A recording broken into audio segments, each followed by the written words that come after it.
What's going on, world? It's your boy at Big Game James _36, and this is Big Games B.S, part of Dim Media Group, presented by MFTK Foundation. And we're doing our second annual, we're doing 7-on-7 again. Starting off with the youths. Actually had some phone calls about that this morning. The youth tryouts, 14U, 12U, 10U. However many we can get out there, however many want to actually be involved and mentored, we will do what we need to do to make those teams. But first, you got to come to the tryout and be seen. It's going to be good, man. Just the MFTK Spartans, University Christian High School, 4 to 6 p.m. Registration start at 3.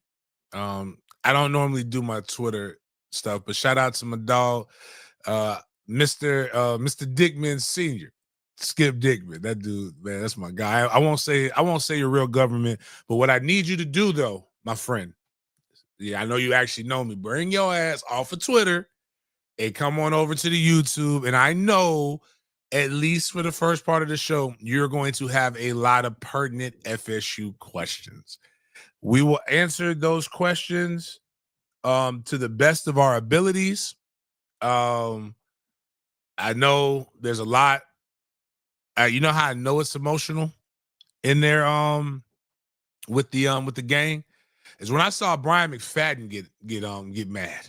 Like I was like, "Ooh, all right, man, this is real." B-Max upset. But getting back to what we were talking about, MFTK Spartans, the youth. That's actually our 14U team from last year. Did very, very well. A lot of kids got developed. We will have some of the best best coaching minds, best thoughts out there, best eyes to be able to see you. Come get looked at. Come get developed. Come hang out with us in the off season. And yeah, man, it's just a good overall time as we try to continue to get OT7. Some of the celebrities that we've been talking about trying to get to be a part of all of this is going to be cool. It's going to be a great time for the young men to be able to do whatever it is that they want to do. But the financial part is going pretty good. Shoot, I learned, man. I got my IRS stuff. Part of my IRS stuff taken care of. Shoot, we got good. Like I had somebody try to. Anybody ever had to get a nonprofit reinstated? It is just another opportunity for the government to tax you for something. So shout out to the government for getting $500. I also got scammed out of it, man. Scammed by somebody who was more of an associate than anything else. But shit, bro, like $800, man. You ever just had somebody take $800 from you and then don't tell you? My nonprofit almost got shut down because of it. I thought I solved the problem. Man, know the person for a minute. And just again, this is why rappers make songs about trust and know. You know what I'm saying? So so I got to reinstate it. But I talked to my boy JJ. JJ is gonna get a commercial on here and ride it out for life. But JJ also helps me help people get liquor licenses as well. But JJ was like, "Hey man, don't worry about it. It's woo woo woo, pay me this, blah blah blah. I got you, dog. I got you squared away." The lady was like, "It's gonna take about 90 days." Like I'm sitting here, like I'm not gonna find out about this shit till next year, bro. When I tell you it took less than a month. Basically, all they wanted was pay this. IRS government just wanted me to pay $500. It was $400 or $500, and just be like, all right, and sign some paperwork. I did this shit back in February, bro. Well, allegedly, and then when we called, and that lady said, "We haven't had any paperwork filed for you since your articles of incorporation." I was like, "Huh?" I was like, "Damn, man, I can't even do nothing about it, dog. It ain't even worth. I'd have gave the person the money if they would have asked me. You ain't have to steal it. Just so you know, they may be listening, may not be listening, but at the end of the day, you did not stop no show. So with that news and with us starting our MFTK 7-on-7 season, November 9th, come check out the babies, even if you don't have a baby. But if you have somebody who has a baby, make sure that they're there, not no ifs, ands, or maybes. Just be there. We're going to start this show off the same way we start every show off with with a good old-fashioned word of prayer. You already know what time it is, dog. Thank you, God, for another day. Thank you, God, for another day. Thank you, God. God is great. All the time. All the time.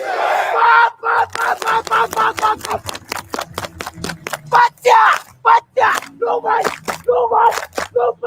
Thank you, God. Thank you, God.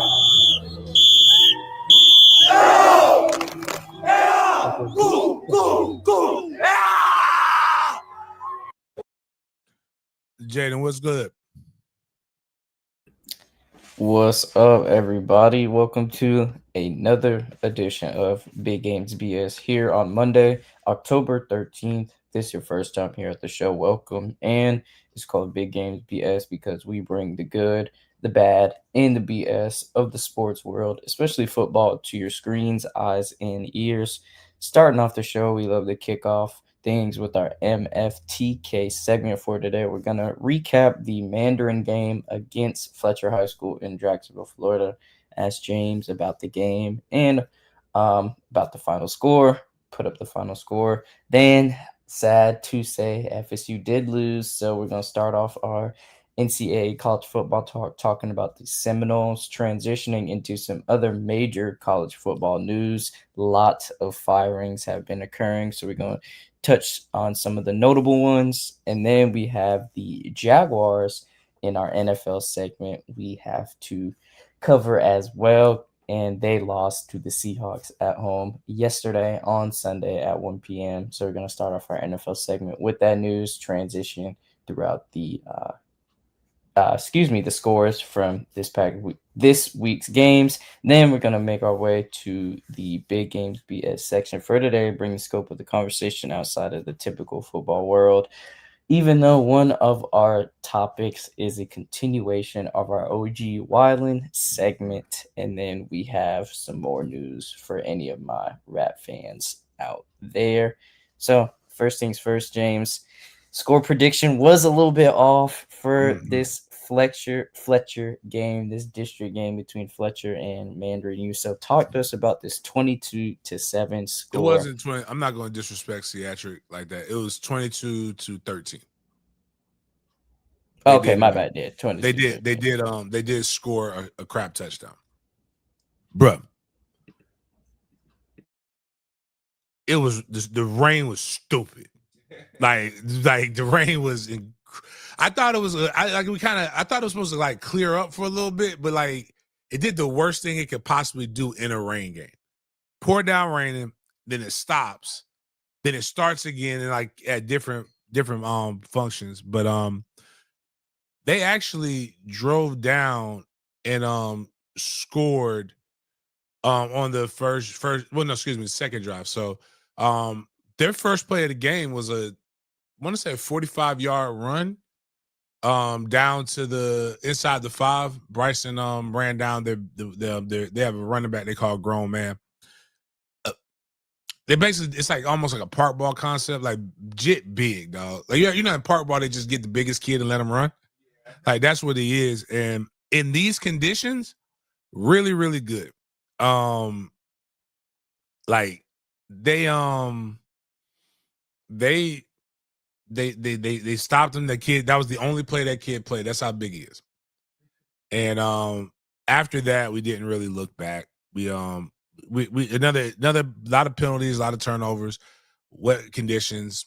But those guys competed. We lost one of the freakiest games I've ever been a part of. Pause. Obviously the weather conditions, right?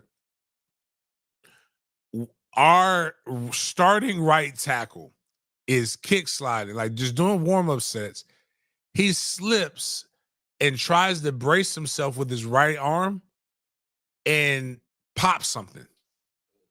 So we don't know. That's like we don't think it's. We thought he might have cracked his clavicle, but they're saying that he might be fine. So that's our guy who's going to. He went on an official visit to Morgan State, offered by Presbyterian, so he could be. He's a FBS, FCS level player. We already had one guard, our starting guard, out for the season. We put in another guard who's a backup D tackle. he hyperextends his MCL. Oh, so my bad. So to replace the right tackle, we put in our freshman, Shiloh, who's going to be really, really good.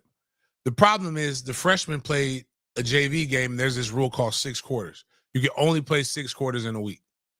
So Shiloh shoulder pads off at halftime. So while we solved the problem, we only solved the problem for a half. Then we had we have one wide receiver number 15. He's playing with a deep bone contusion in his hand. Man, it was just a bunch of injuries that just happened that we just could not get on top of everything else. Now Fletcher they had some young men I think have season-ending injuries as well, but it's tough, man. Um, yeah, we definitely tough, but we got the victory. We're Toby, as the head coach of Mandarin, has never lost to a Gateway Conference school, which means he's never lost to a Duval County school. He's also undefeated in district play in the regular season. Like, because we did lose to Oakleaf last year in the playoffs. We beat him in the regular season, lost to him in the playoffs. So a lot of good stuff going on, and a lot of the next game is Oakleaf, which is the district championship. They're undefeated. We're undefeated. We win that game, we secure a first round playoff, home first round playoff game, probably playing a team from out west. So right now we're number 2 in the region, and that's kind of where you want to be, the number 1 or number 2 team. So Gainesville Buchholz is pretty good. They lost last year in the second round of the playoffs. No, third round of the playoffs. Oakleaf beat them in the third round of the playoffs. So we got to clean up a lot of stuff, but we're still a really, really good team. I think that's prone to make a playoff run. If not, be able to get into the state championship. 290 yards rushing, though, for everybody wondering what the Mandarin Mustangs did on the ground. It was a run. It was the horses was out.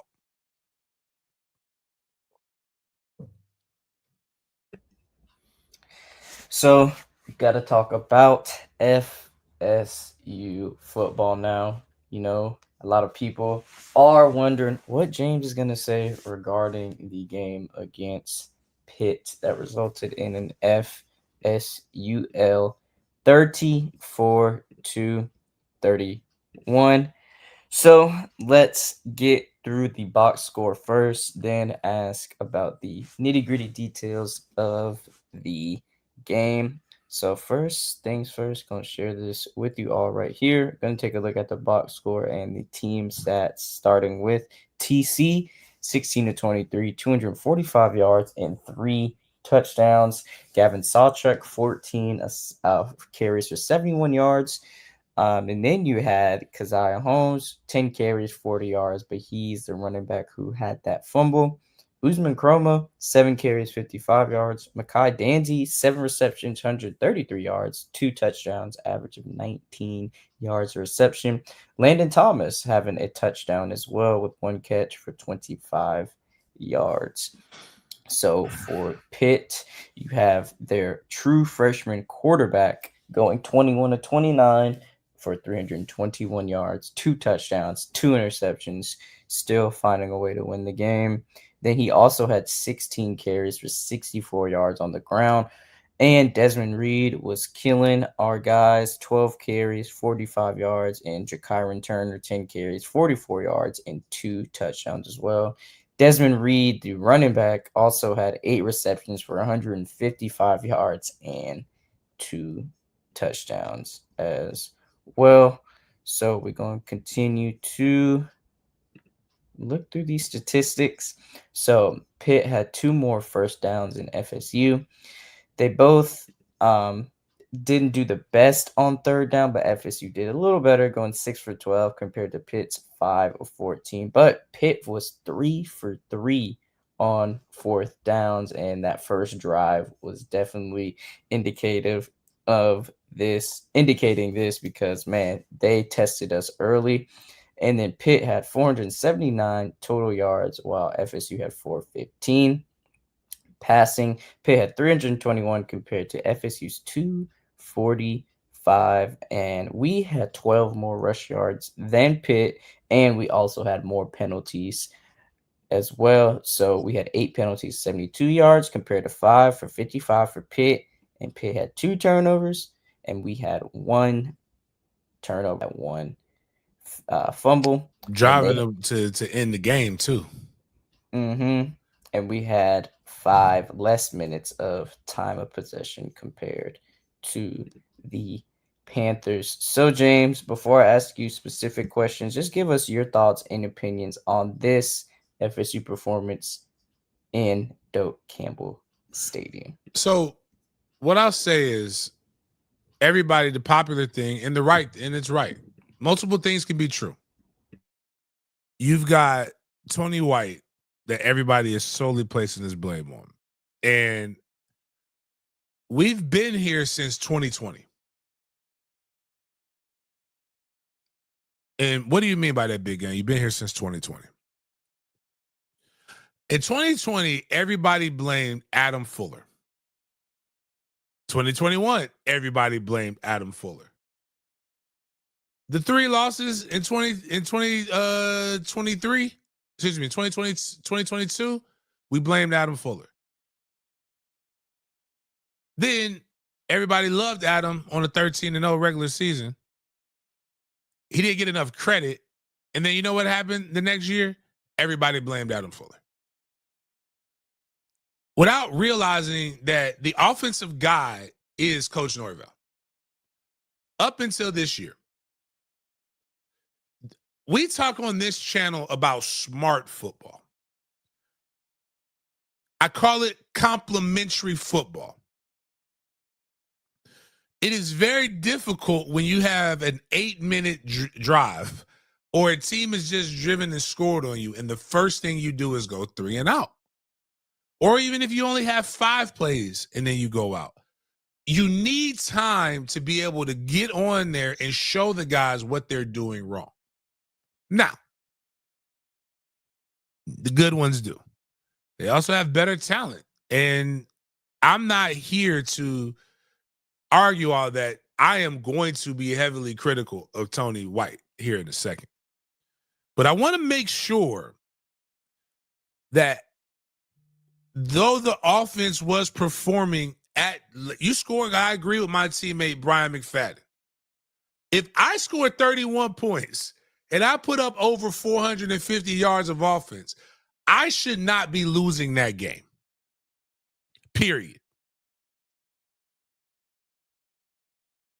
It makes absolutely no sense. You have a quarterback that hit his numbers. You had an offensive running game that hit their numbers. When you read the box, it shows that you should be winning that game regardless from an offensive perspective. The defense couldn't stop anything, especially when it mattered. And then this is where I say complementary football comes into place. The defense could not stop anybody when it mattered, but the offense could not respond when it mattered. Because when they had the opportunity, you fumbled the ball. You had opportunity to end it. This team has talent. This team did not catch Alabama off guard. They whooped Alabama's ass. The problem is the ass whipping stopped after you beat Alabama. And you played 2 cupcakes. And then when you played another team with the pulse, you're feeling like you're Florida State of old and you have done nothing to earn that. That's not all their fault. We don't do a good enough job of branding the Florida State as Miami does the U.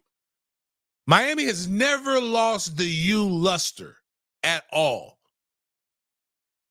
But Florida State, these kids don't know Florida State winning. They don't know the dynasty era. They don't know the U. They haven't won a championship since I was in high school. I'm on my 25th reunion coming up. None of these kids were born. But they have the guys that come in there and they support the playmakers. Who, do you know what playmaker is about? Could be a great grandfather soon. Like, not just a granddad. Like, he's old. Playmaker's old Like I could be his child. And I can have a grandchild at this point. So like just putting that in perspective. Murder Ray is old. All these guys were old. But they do a great job of branding the U. We do a great job of chicken littling ourselves. Like, it is bad. We should critique. We should be critical, but God damn.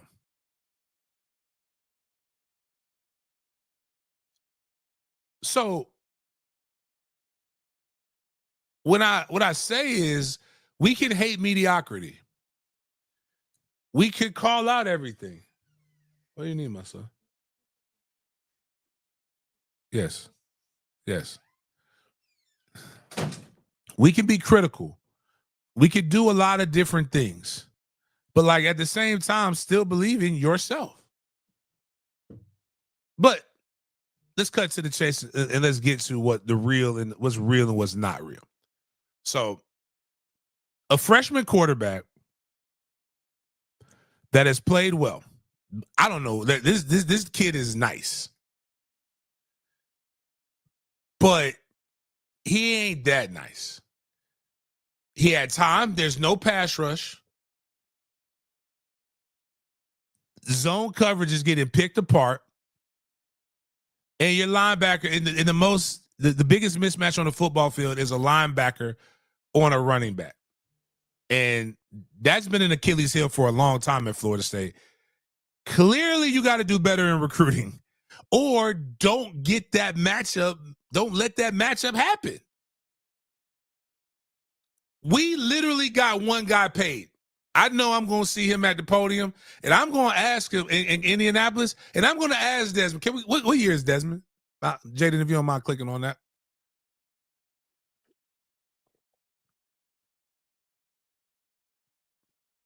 And that shit just got blurry on me, so you got to read that. Oh, there we go. Senior from Miami. Young man just got 5'8", 175. Scroll up. This is his season, so he hasn't even done shit till he played us.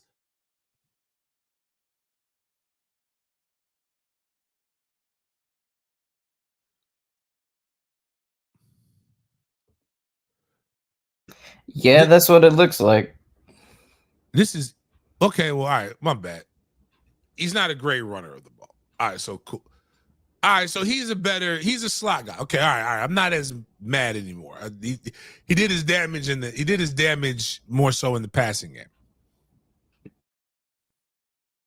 You got to run. So that's me talking about the defense in real quick. If you have specific things that you want to get off your chest in the YouTube comments, let me know. We'll get those questions in. This is the time to do it. Okay. If you're on Twitter, I'm not answering it. Come in the YouTube comments, boost the algorithm. I will answer your questions of what I believe about Florida State and the different things. Now, let's get to the offense for a little bit. Quick rundown of the offense. Mekhi Danzy, Florida High kid, is that guy. Do I believe Mekhi Danzy needs to be the guy we're trying to force into gadget plays every fucking time? I don't. Now, I will say this, Squirrel White being out, Boggs being out, Pittman being out, a lot of guys being out this game did not help. But you can actually see so I don't want to blame Gus for this because, again, Gus, the offense didn't lose this, but Thomas is having a hard time reading as a quarterback, which we knew he was going to be that. He's not a pocket guy. We cannot make him a pocket guy. We have to move it, or you have to dictate to where his first reads are inside, outside, which is typically, which you can tell that's not because he's outside, inside. He's throwing a lot to Deuce Robinson on the edges when the middle of the field is goddamn wide open. In college, that's the hardest part to defend typically because of how wide the hashes are. You got guys there. They're guys that are open. He just doesn't see them. And he wants to run. He wants to run and he wants to roll out. He gets happy feet. A guy described it to me like this. When he gets to the back of his drops, instead of looking for a passing lane, he's looking for a running lane. And it if you need a quarterback to run for your offense to be effective, you have a gimmick offense. And if this is the case and we know our ceiling, right now, I can't even say our ceiling is the Gator Bowl anymore. Because the Gator Bowl might not be there for us. You got to get to 8-9 wins. You lost to Pitt. There's games when we're going to have to bail out. The offense is going to have to bail out the defense. This shouldn't have been one of them.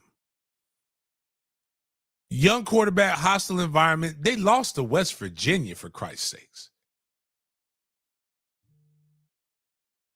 But you weren't able to do and what everybody was talking about Pitt's defense. Pitt's defense isn't what beat us. And was it third? No, it was a fourth down, I believe. Why 4th and 10, bro? You're not going to get that. So I think right now they're falling victim to what I believe we fell victim to my senior year in 2005. We were much more talented, though. We put so much energy into week 1. Our whole offseason was into beating Miami, beat Miami, beat Miami, beat Miami. Their whole offseason was, are you good enough to beat Bama? Can you say, well, Bama, will you just be able to make it close? To where you made your whole season about Alabama and forgot that there's a lot of other games to be played for the rest of the year. And that's why you're in the position that you're in right now. You got to get out of that. Where are the leaders? Because while I will blame coaches, attitude reflects leadership. But what I'll say is this. Every offensive player is designed to do what in the comments? It's score. Every defensive player is designed to do what? Stop the offense from scoring. You have responsibilities. And what I will say is this. If your scheme cannot be adapted to the players in which you have, you're not a good coach.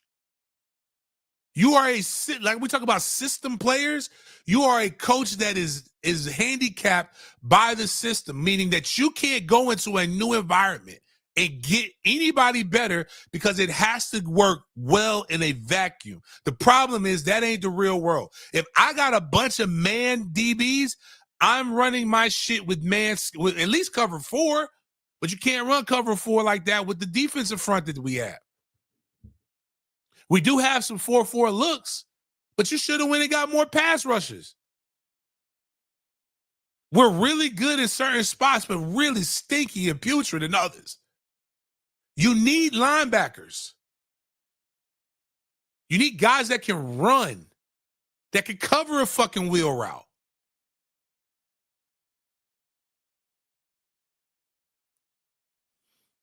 Ooh, this is a good question. Kenneth Wilkins asked a great question. And has Norvell lost the locker room? That's always a question during these times right now. Is it fair to question why Norvell's sporting a shiner?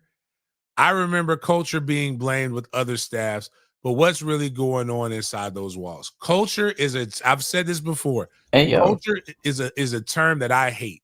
Like, what is culture? Like, let's look up the definition of culture. Now, Mike Norvell has been there long enough to establish his culture. But what people use, culture is buzzword bingo. It's the arts, the customs, arts, social institutions, and achievements of a particular social group or people. So good culture, and the reason why I say culture is buzzword bingo is this. Culture there's a culture, whether you like it, if it's good or not. People, if I know bad teams with what we would consider terrible culture that are winners. And I know people with a good culture, which people think is all positivity and smiles and Hallmark cards, that don't win a fucking thing. And if he did have a fight and has a shiner, that to me would be indicative of a winning culture because brothers fight. But I don't care about any of that. And I know my brother Baloo, I love him to death, wants people to ask the question, but he won't drive to Tallahassee to ask the question because we all know that answer ain't gonna get that question ain't gonna get answered. Or call Mike and Mike will go on their show and then you ask him. Asking it in a Twitter, on Twitter is only going to get the love and hip hop football fan base riled up. Because what if it was Tony White that punched him or pot roast? What if? So what? You think they coaching? You right now? Everybody's so badass, right? Everybody's so badass. Your boss is, but right now you hate. If your boss walked in on you right now listening to this show, you gonna turn this shit off. 90% of us. Well, I don't have a boss, but like 90%, but 90% of people will do this. You wouldn't fight. You know, if you fought your boss, you're getting fired. Miles, if you fought your boss right now, is it gonna end up good for you? Nah, I'll definitely be fired. Like, so like, I don't, it's a false bravado. So like, cut the whole ass shenanigans. Because we know you're not going to do that. Like right now, get my dog Baloo. Steve Griffin done pissed Baloo off at 10 to himself numerous times. He ain't go in there and slap the shit out of him. Because we're adults. And all kinds of things can happen in football. I've been ran into on the football field, but I'm not petite like my dog Mike. Mike a little petite. And Norvell isn't nice or mean. It's just sometimes the message goes stale when you're not winning. When things aren't going right. He did what everybody's been asking him to do, and you're realizing that it probably wasn't that problem. Fire Fuller. It didn't shit. Fuck all y'all. Like, and I'm not saying people can't change their mind. Everybody can change their mind. Things happen. When you're presented with new facts and new evidence, you must change your mind. But everybody was like, it's just Fuller. Well, clearly it's not just Fuller. It's clearly we got some guys that truly are not understanding of what they're supposed to do. And then when I hear things like my DC says, and this is one of the most detrimental things in terms of football, I want to let them loose, but they're thinking too much. I love to tell my guys when they say, Coach, I thought that was the first mistake. Ain't nobody asked you to think shit.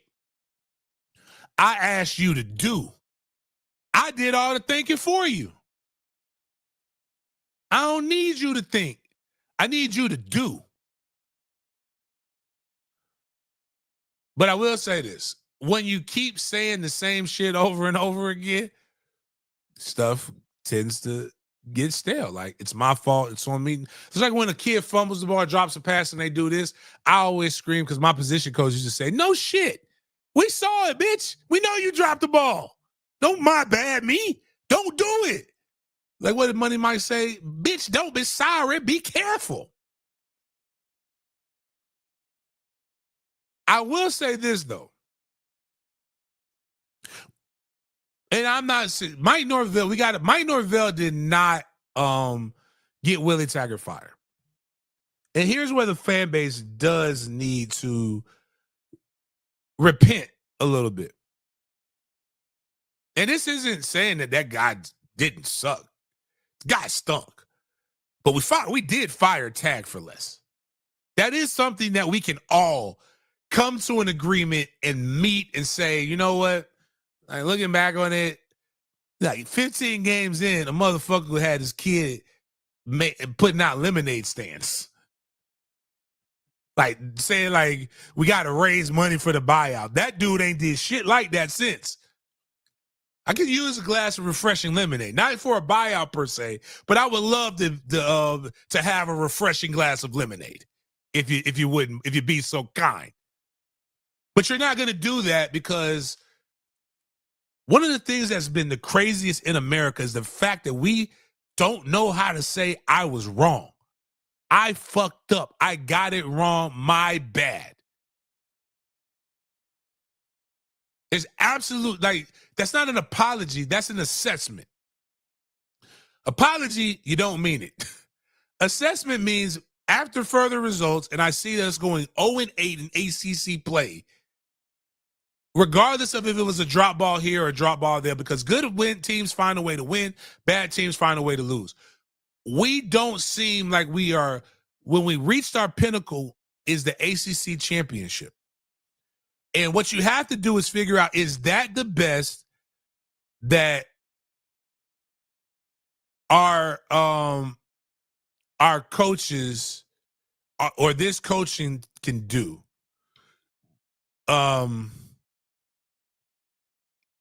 Because it might be. And if it is, then you have to ask yourself, is that where I want my program to be? Because I don't know how you coach. I don't know, and that's not my job. I don't get paid a lot of money to do this. I don't know how you coach your way out of this, besides coaching your way out of this. But there is no blueprint to it. There is no way to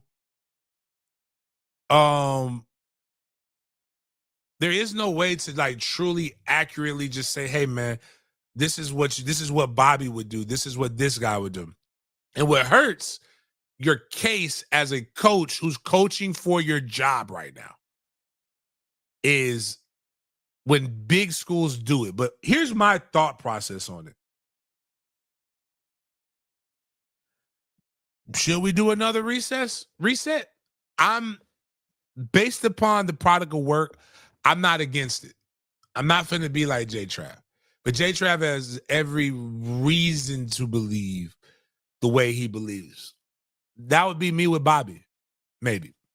Actually, that was me with Bobby, because when Bobby got fired, I said, if y'all gonna fire Bobby, I gotta fire everybody, including the OC at the time, because the OC was putrid for Bobby, and that OC was Jimbo Fisher. But I don't know if a reset in October makes as much sense as what you people believe, because you're still gonna bitch about losing. And I do know if he fires or does something to his DC, he'll never get another one. Unless he promotes the DC that's already there, who was a head coach at Mississippi State.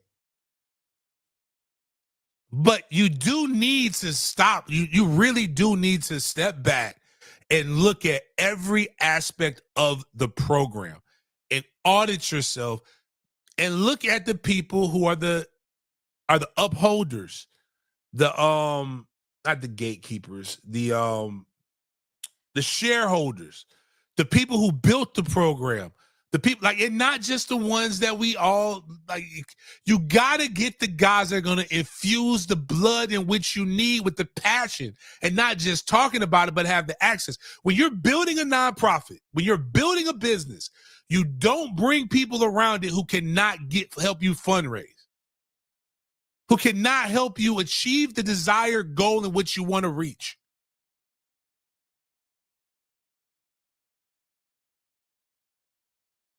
And what I will say is this.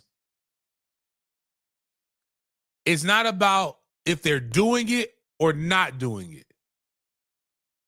It's about doing it to a higher standard and doing it more consistently and making sure that you can help, because the common denominator between Jimbo's last years, Tag's years, and Mike Norvell's years is that we're not getting apparently guys who fit the system. Because I'm not going to say the players suck, because a lot of these guys, everybody wanted. Everybody wanted them. But are we getting the guys that understand what the standard is?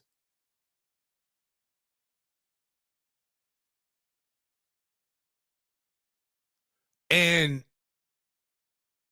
you can, their play has warranted discussions. You can say whatever you want to say.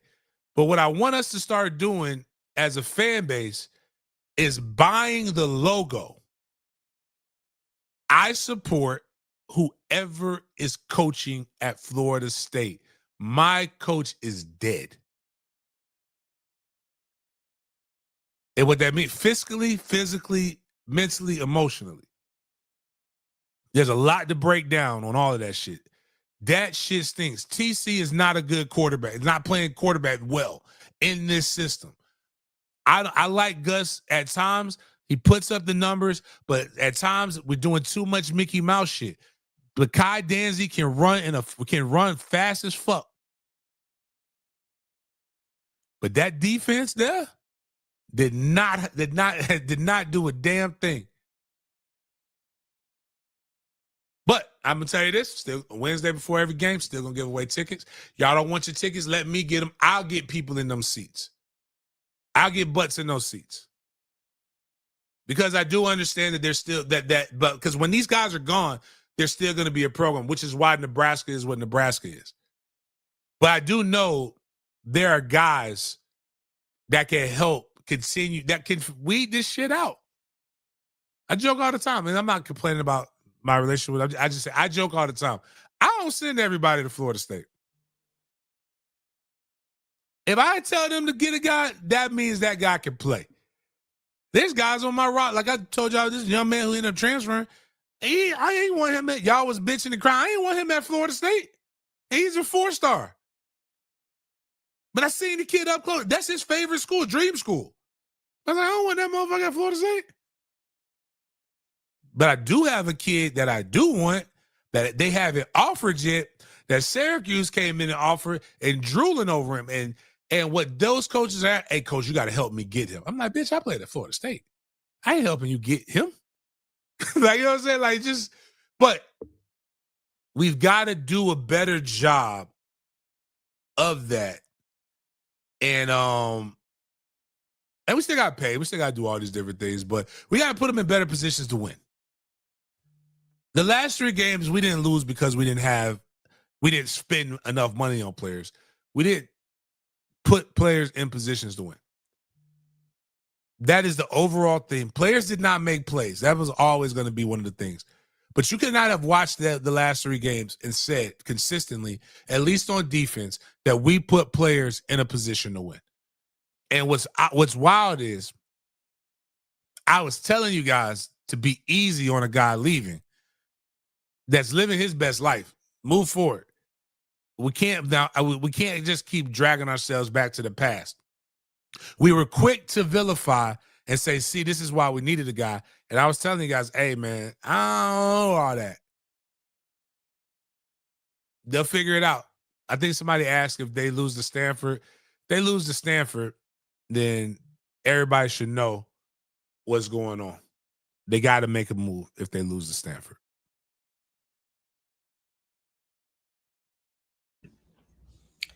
I wonder if you have any insight, James, on why we stopped giving Uzman the ball. He had 7 carries for 55 yards. He averaged 7.9 yards a carry, James. Do you know something that the average fans don't know? Why we were going away from that true freshman? He had sometimes it looked like he wasn't, like he's not. And the other thing too is you got to understand what your players are, right?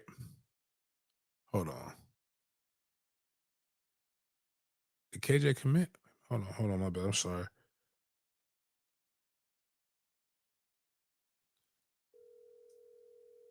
You got to know what your players are. And hey, hold on, KJ. You said which one did you sent? You added Mandarin University or my IG? Mandarin University. Okay, I got to get Chanel probably not up at Big Game James _36. All right, I'm from the door right now. All right, well, how was your visit? It was smooth. I liked it. I was big on how they treat the players because it's far. So they taking care of me basically. Like I ain't gotta worry about nothing. Okay. Like coaches they like me a lot. Like, I come in there, possibly play early. Like I was big on that too. So. How's your shoulder or your or whatever you hurt? It just like the bone. It hurt bad. So I just been taking ibuprofen to hit the pain. So it's just a bruise? You just got a contusion? I don't know. Like they ain't really say that. They're like, if you just keep on hurting, just go to the orthopedic doctor. My mama, she called them today, make me an appointment. But I don't know when it is though. I'm gonna text.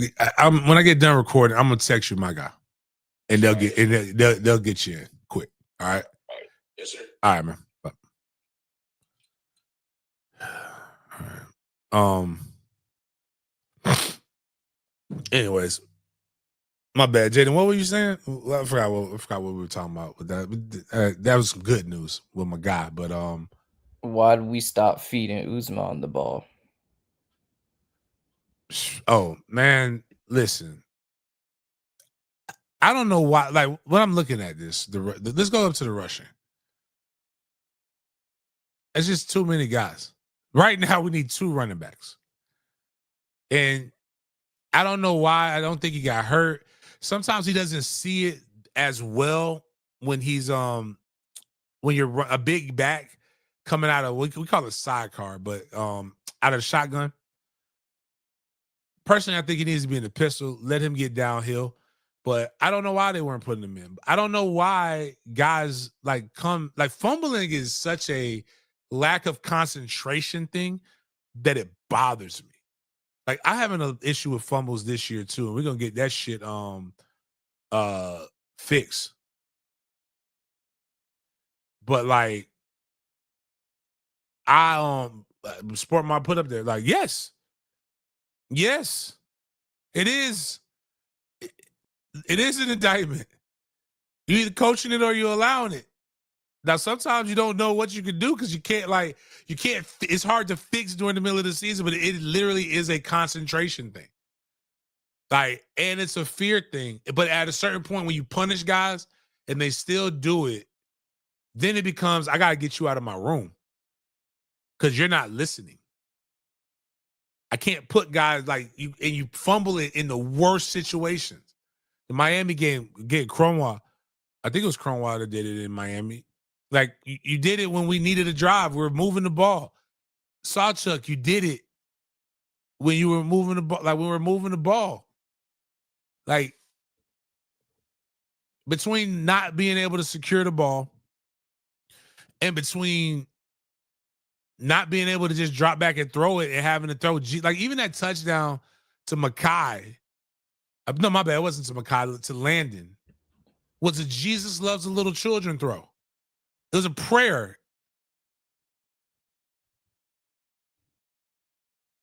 But right now, they're playing. They got to know who the back. Like you know who the number 1 and number 2 backs are at this point. If we're this inconsistent with the running back room, like to where we don't know, then we need to flip the room.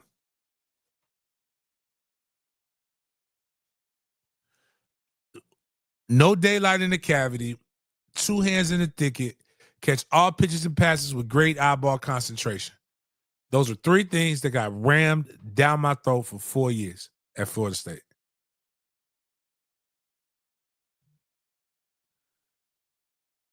Okay, Londa, put that up real quick.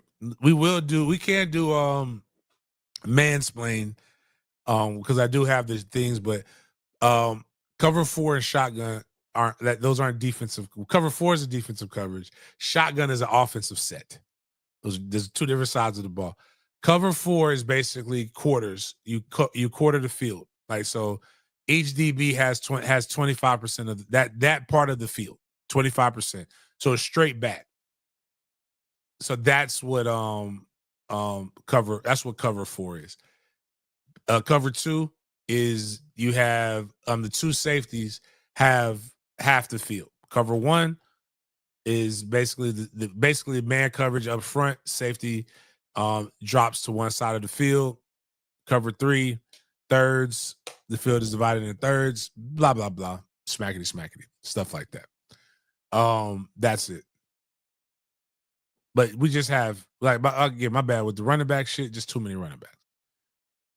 And I think Chrome, like, if I'm averaging 7.9 a clip, I'm giving that guy the ball.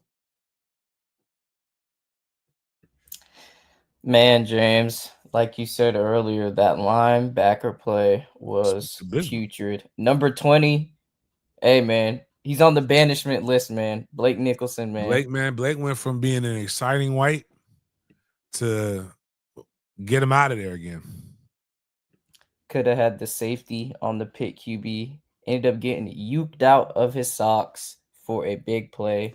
Pitt ended up marching down the field. But, man, James, I don't know. It's looking tough out there. And it was even more tougher because Saturday, like you probably know, it was Coach's birthday. So that was not a good birthday gift to have.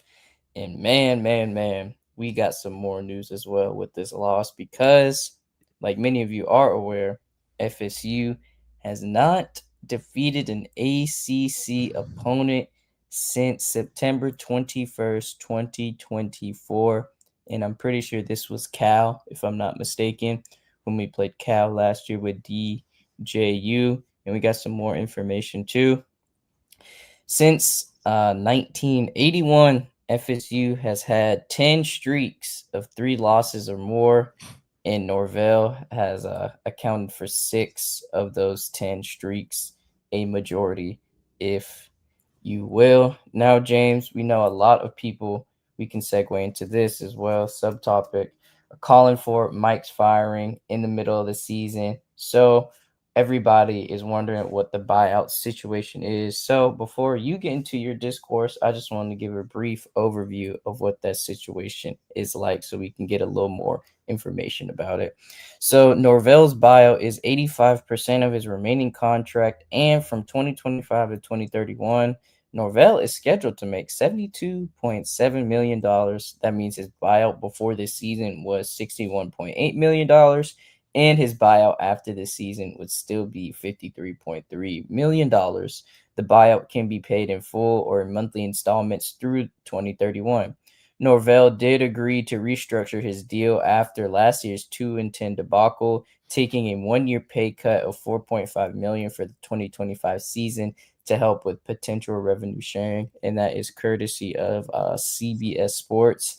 So, James, I see some people speculating that if we do lose to Stanford this upcoming week, we have a bye week after that, and maybe we would see a coaching adjustment if we do lose, contingent on that. But, James, do you think after this season, man, Norvell and FSU are likely to part ways? And if you do, what record will we need to have for that firing to occur?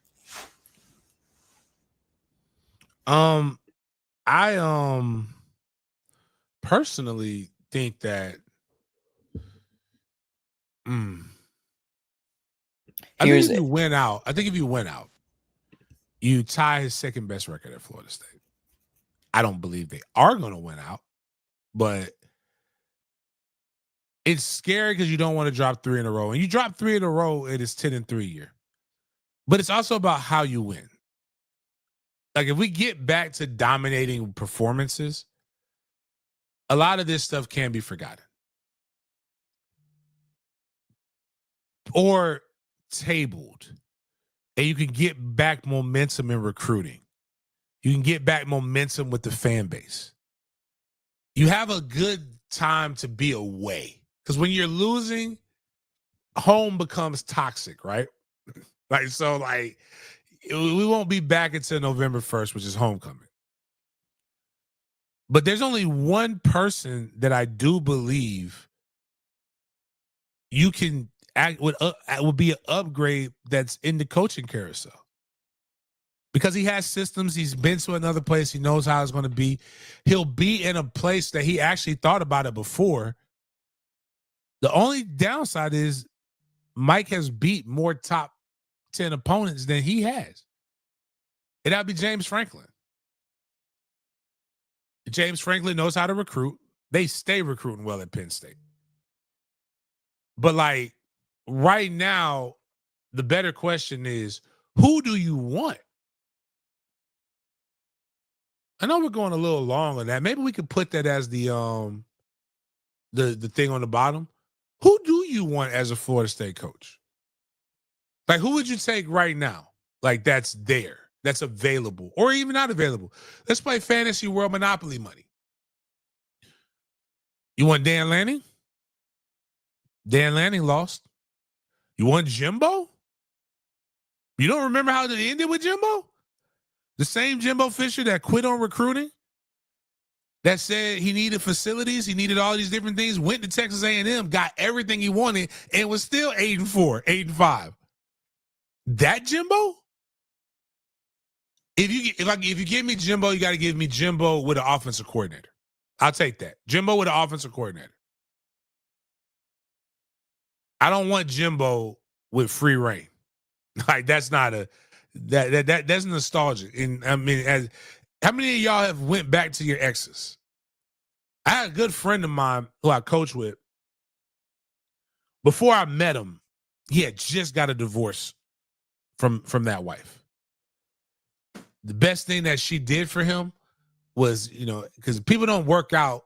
People, you ever seen it? The only body better than the COVID body was the divorce body.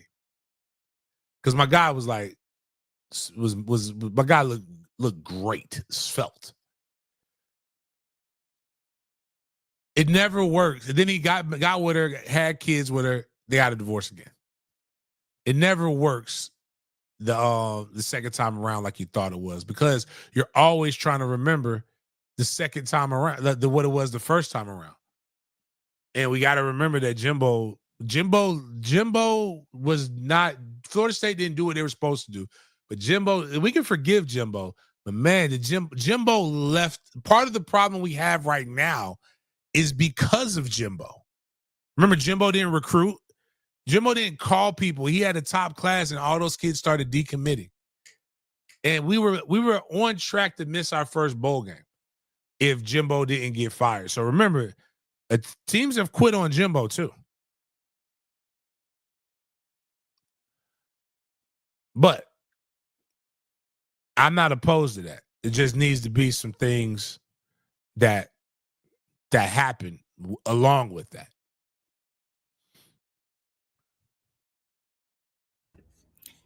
We will definitely keep you guys updated on the FSU situation. Can we get Brent Key? I don't think we can get Brent Key. I don't think we got the. Yeah, actually, yeah. KP put one of the craziest things about Jimbo, and I had to get on my little brother DeMarcus Walker about it at the time. I said, "Did y'all really sign promise notes? Did you have to promise you wouldn't quit? The fuck is going on here? What the fuck is I promise to give my all. Like, the hell, if I gotta make a kid sign a promise note, get the fuck out of here. This isn't for you." But I think a lot of times, like Indiana's coach, I think Indiana's coach is one of those guys. If we could get him, he's a good stabilizer. He knows how to chat. He knows how to coach what he needs in his system. Again, that was an incredible win. But I will say this is a wild year in college football, and I'm excited to see what else will go. We're going to stay tuned and keep you guys with the updates surrounding FSU and their football program as well. Sucks to have to cover it in this manner, but we will keep you guys updated with the facts for sure. So we're going to move on in this college football landscape and talk about some more news. Oh, wait a minute. Hold up. My bad. Dog, I'm about to call this kid back and cuss him out. My fault. We got to do breaking news. Give me the NFL thing. My bad. You bastard. You ain't tell me you committed, son. Oh, yeah, I did. But that's a whole different. Okay, so, Oh, you went up there on homecoming. Yeah. You went to HBCU at homecoming? Yeah. Oh, brother, we got to get you up. Go up there on another. I like it. One, congratulations. Yeah. But, yeah, it was. I like it. I like all the other stuff you said was the right stuff that you said. I didn't realize you committed though. With homecoming different, brother. Homecoming is way different at HBCU than anything else. Yeah, but he coming back down Thursday. Look at Tion. I told him. He said he might offer Tion. So. Dang, you was looking out for your brothers, your brodies too? Yeah. We was eating dinner. He was like, I know 15 years. You know, like he good. He like one of the best receivers. Like people double B5, so we pulled up, talked to him, we go get it. Fast size. He was like, yeah, we go offer him. And I'm like, all right. That's what's up, man. Good stuff, man. Man, sure. Shoot, we need to get. Well, I would take it to Tallahassee next weekend, but they suck right now. But if homecoming gonna be fire, boy, let me tell you now. What did you do with Morgan State?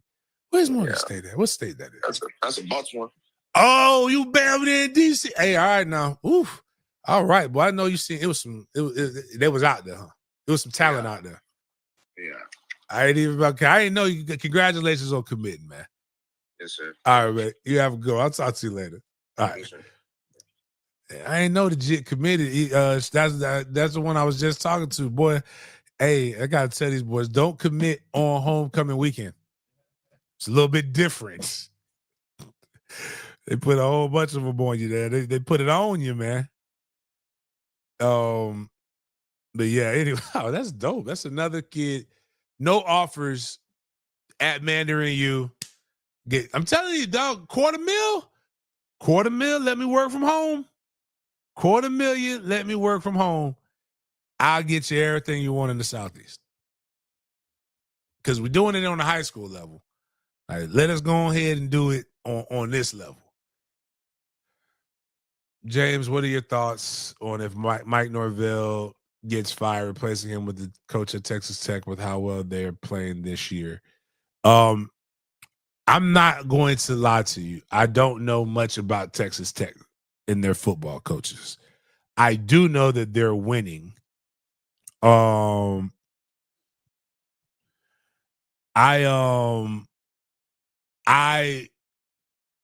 I would like, I do like Fran Brown. I don't like that he doesn't bathe. I don't think Fran Brown would bode well for certain boosters, though. But Fran Brown is actually probably more the guy that you would need. He can get all them kids up to like on point. Because Fran from Camden, and he gonna cuss you out. Even though I do believe some of the things that Fran does is like you gotta like Fran, all right, bro, you a multimillionaire. We ain't gotta act like we from the hood no more. But I do like Fran Brown. So Fran dope. But Lane Kiffin would be fun. A lot of fun. I ain't mad at that. I wouldn't be mad at that. Let's take a look at the largest buyouts in college football in 2025. Kirby Smart takes the throne with this one, with his buyout being $105.1 million. Ryan Day, $70.9 million. DeBoer, $60.8. Sark, $60.3. Dabo, $60. Mike Norvell, $58.7 million. And then you see James Franklin and Penn State having that $49.7 million buyout. So Mike Norvell with his buyout would be in the top 10 in college football. So just wanted to show you where he compares with other coaches. And speaking of James Franklin's $49.7 million buyout, we're going to come back to that topic as well. But before we get into that, let's look at the Week 8 AP polls. So with this, let's break it down. Ohio State still number 1 and Ohio State still at number 2. With Indiana's victory over Oregon, they jump up 4 spots to number 3. Texas A&M at 4. Ole Miss drop 1 spot. They're at 5. Alabama up 2 spots. They're at 6. Texas Tech up 2 spots at 7. And Oregon dropped 5 spots with their loss to Indiana. Georgia at 9 and LSU is at 10. They both increased 1 spot as well. Oklahoma 14th. They dropped 8 spots with their loss against Texas. And then you have BYU 15, Missouri, Vanderbilt, Virginia, USF jumping 5 spots, USC, who were previously not ranked, Texas, who were previously not ranked but defeated Oklahoma, Memphis, and then Utah, Cincinnati, and Nebraska all making in the top 25, who were previously not ranked. So, with that information, let's get into the James Franklin firing. So, Penn State and company have had some horrible, horrible losses in the last 2 weeks, James, with the first one being to UCLA losing 42-37, and this past weekend losing to Northwestern 22-21. So it is no surprise that Penn State has fired their head coach, James Franklin. So with this firing and the buyout we previously mentioned, he joins Texas A&M's Jimbo Fisher with the top 2 largest buyouts in college football history. James Franklin around that 49 million figure, and Jimbo, around $76 million. So, man, James is out of a job, and these were his records against these respective programs: 1-15 against top 5 teams, 4-21 against top 10 teams, and 15-30 against top 25 teams. But he finished with a 104-45 record at. There's only like a few coaches in the last 4 years who have a better record than James Franklin. Dan Lanning, I believe, is one of them. My guy at Ohio State, and Kirby Smart. I'll say the biggest problem that James Franklin has ran into is that he's ran into a really, really good Ohio State, really good Michigan teams, really good, just really good teams. Like, those are the guys that he lost to. And I'm not suggesting that those are excuses, but James Franklin's pretty good.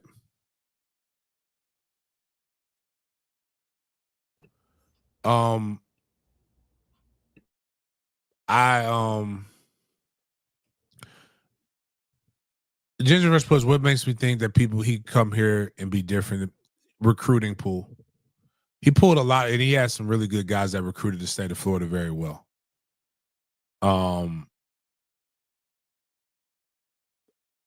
Personally, I'll say this.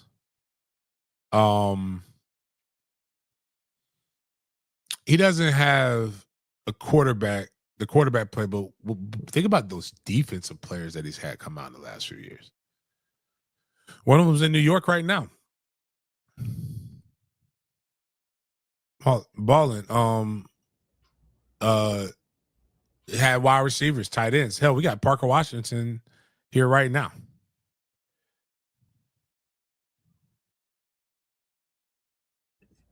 Andrew Alar, if you guys didn't know, the Penn State QB is out for the year. Pause real quick. Hello?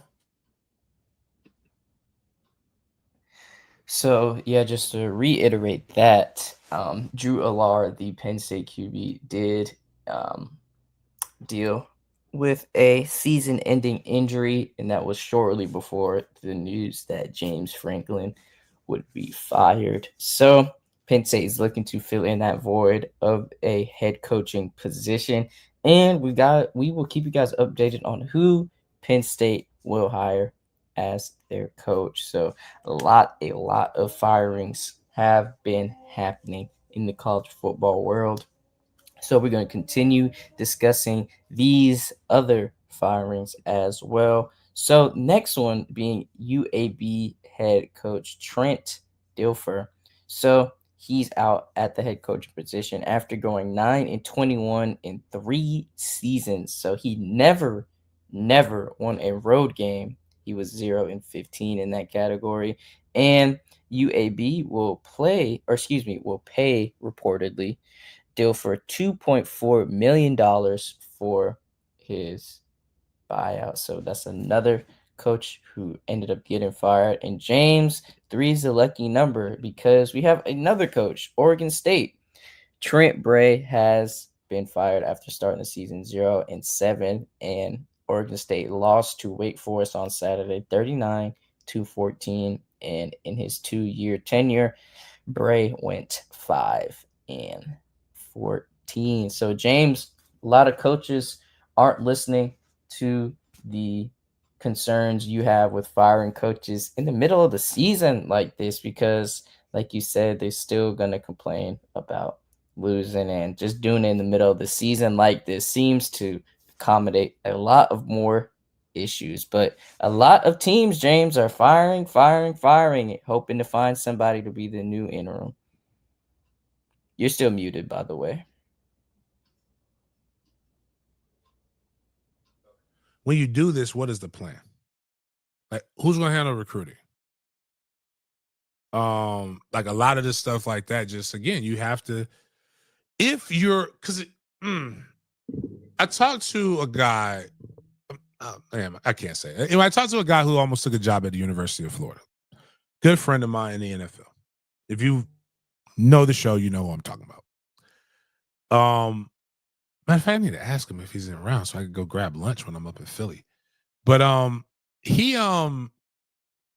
talked about like he would take the job if only it's like the NFL. So the NFL, the GM and the head coach work together, but they're separate at the same time. The GM's job is to obviously hire a coach, but also really acquire the talent, and the coach's job is to take that talent and manipulate it to the scheme in which they see fits. And typically they kind of work together. The only way recruiting will work in this new age, because again, NIL, everybody talks about NIL. NIL is not ruining college football. This shit is ruining college football. All the money that you're paying people to not work, but you have to have somebody. Recruiting is the lifeblood of football. You have to have somebody who continues to establish the relationships, and now firing coaches does make money just as much more of an important part of the conversation, because you have to hope that the kid likes the university or the money as much as they do the coach who's recruiting them. So you have to have off. But the problem is, I'm not coming into somewhere and I don't know, those people don't know what I want.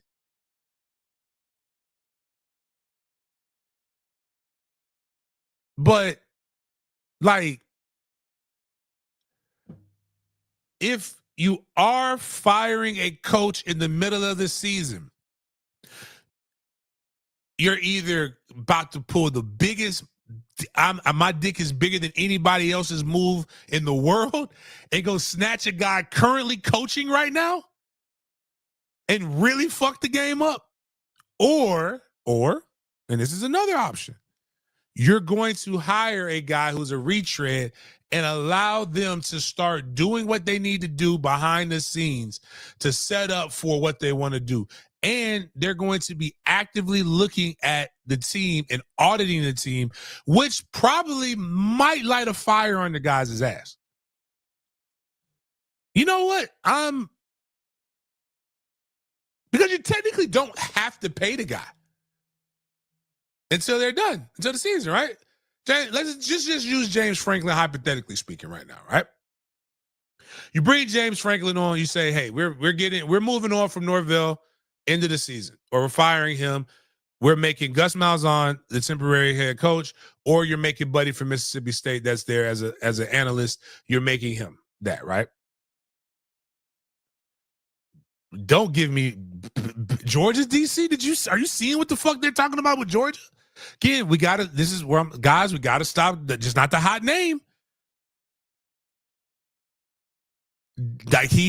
Georgia's calling their defense soft. You have to care. You can't. That's the problem. That's where people. That's where you find yourself never coming back. You have to care and you have to be strategic. But you get a guy, you allow him to build out what he wants in the structure of what he wants behind the scenes, and then from there they can recruit. But and Polo Kid puts the Jimmy Sexton. See, Auburn's the next domino to fall. I'm gonna tell you that, especially if they lose again. Auburn will be the next domino to fall, and then Jimmy Sexton will really start doing his work. Like Jimmy Sexton's about to put the hot dog down and get out there and grind. And the best thing we could probably do is work with Jimmy Sexton. Because Jimmy Sexton will probably figure out how to make the buyout less strenuous by making sure Mike has a place to fall. Because if he goes somewhere and he pays, then we're good. Ed, put up Ed's comment. Dan Lanning was a good DC. Like they did not talk about how soft their players were. Georgia does not like that. If we took him from Georgia, Georgia fans would praise us, much like how Nebraska fans are praising us right now for taking Tony White off of their hands. You know who else was a coach at Georgia? Arkansas's head coach. And he got fired. But I don't know if that's, I'm not saying I want James Franklin. But that's wild. But like you gotta find fits and you have to be strategic. This is not high school ball. This is a Fortune 500 company. And you don't just fire a Fortune 500 CEO to put up somebody who's never been in a CEO role before. But I'm not opposed to, I get it. Like right now, there are no things that are off the table based upon the way these guys have played. They're earning it. They earned it. And I like those guys. But you can't get mad because, as my grandmama would say, they only talking bad about you because you suck. But yeah, we can talk about these firings, though. I think are really, really what's wrong with college football.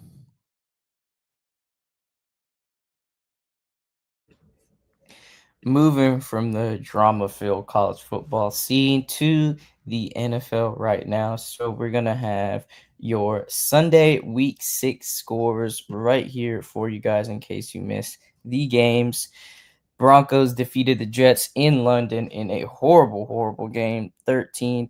Seahawks defeated the Jags. We're going to talk about that first, 20-12. Chargers had a last-minute field goal to win the game. Shout out to Dicker, the kicker, beating the Dolphins 29-27. Colts still on top, beating the Cardinals without Kyler Murray, 27-31. Rams beating up on the Ravens, 17-3.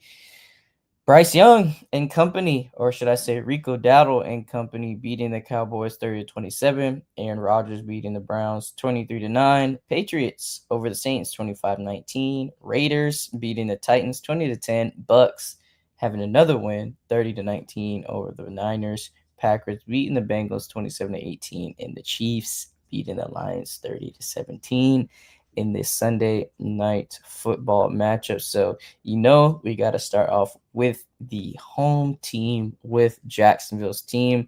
That is the Jaguars. Now, yesterday, they did end up losing to the Seahawks 20-12. And man, James, you can say for lack of better terms, the pressure was on. The Seahawks turned up the pressure on Trevor Lawrence and the offensive line. And before we get into the nitty-gritty of the stats, let's also provide an injury update for you guys, courtesy of Jordan Schultz. For anybody wondering about Brendan Strange, so Brendan Strange is dealing with a quad and hip injury that includes a ligament tear suffered in the Monday Night Football game against the Chiefs. And according to Schultz, his understanding is he doesn't need surgery, but he will be sidelined at least 5 weeks. That's why you saw Long getting a lot more looks as well in that game. That's why Strange was not in the game as well. So I just wanted to give you guys a quick injury update on our tight end. And before the game, James, we had a good heart tugging moment from the Jags and from Josh Hines Allen, because Josh Hines Allen's 8-year-old son Wesley, who was diagnosed with leukemia, was an honorary captain for the game versus the Seahawks. And then we have a quick video of him walking out as a captain to the field. You see him right here with his dad, with Olukan as well, walking to the field as the honorary captain. Thought it was a dope gesture by the Jaguars, and especially for Josh Hines Allen and his son Wesley. They're never going to forget this moment, and just a great way to cap off his leukemia journey. So shout out to them, man, and shout out to the Jags organization. So let's get into the nitty-gritty details of the game. Trevor Lawrence went 27 of 42, 258 yards, and 2 touchdowns. ETN only had 27 yards, and he had 12 carries as well. Brian Thomas Jr. added his 11th career touchdown to his resume, 8 receptions, 90 yards, and Tim Patrick has a receiving touchdown as well. So you next on the Seahawks side, you got Sam Darnold going 16 of 27 for 295 yards, averaging a astounding 10.9 yards per completion with 2 touchdowns as well. So Kenneth Walker had 10 carries for 34 yards. Zach Charbonnet 12 for 24. But James, the talk of the town was J.S. and Jackson Smith in Jigba. Man, he's been unstoppable this season. 8 receptions, 162 yards, and 1 touchdown. A.J. Barner, 3 receptions, 71 yards, and Cooper Kupp, 2 receptions, 40 yards. And James, can you believe that this is his first receiving touchdown of the season? That is Cooper Kupp. Yes, he had his first receiving touchdown of the season against the Jaguars, and that defense was swarming Trevor Lawrence. Trevor Lawrence got sacked 7 times, losing 44 yards, and that Seahawks defense was crucial, having 7 sacks, 7 tackles for loss, and they had 17 QB hits compared to the Jaguars only getting 4 QB hits on Sam Darnold. So can you pull up the pass? Because this is what, again, we got to educate the people, because it's a different game. Let's pull up find the throw charts. I know they've been doing those a lot lately. Really good information when you look at those, to help understand the box score. I know typically you got to look that up somewhere else, but the defense did not play bad. The defense did not get the turnovers that they've gotten in the past few weeks. And this loss makes me more upset at the Bengals lost, because there was no reason to lose that game. And now you would be still tied for first place. Now you've shifted back to second place in the division, but you're still in there. Like, again, you won a game against Kansas City that I didn't think you would win. And so you're 500 on the month. If you're 500 on the month, well, I think you only have one more game. So, but you play the second. So I'll just count that in October. So if you lose the Rams game, but then you turn around and you win when you come back home, you're still in great position to be able to get everything that you wanted to get, which is to get to the playoffs. Win 10 and you're in. But the fundamental problem that the Jacksonville Jaguars have, and a lot of coaches have, is that this understanding or this stigma that the quarterback has to win you the football game. You do not need that. I don't give a fuck how much we try to ram this down. Trevor Lawrence is good and has all the tools to be a franchise quarterback. He has done absolutely nothing to show you this to be true for him. You have to save him from himself. Now, Sam Darnold's been in the league for quite some time. A lot of organizations. What was Sam Darnold's stats again? Do you remember, Jaden? That says 16 for 27. You know how many times the Seattle Seahawks ran the ball? 26 times. You know what they averaged per carry? 2.3 yards. How many carries did the Jacksonville Jaguars have? 19. Trevor threw the ball how many times? 42. It's entirely too many times for him to be able to throw the football.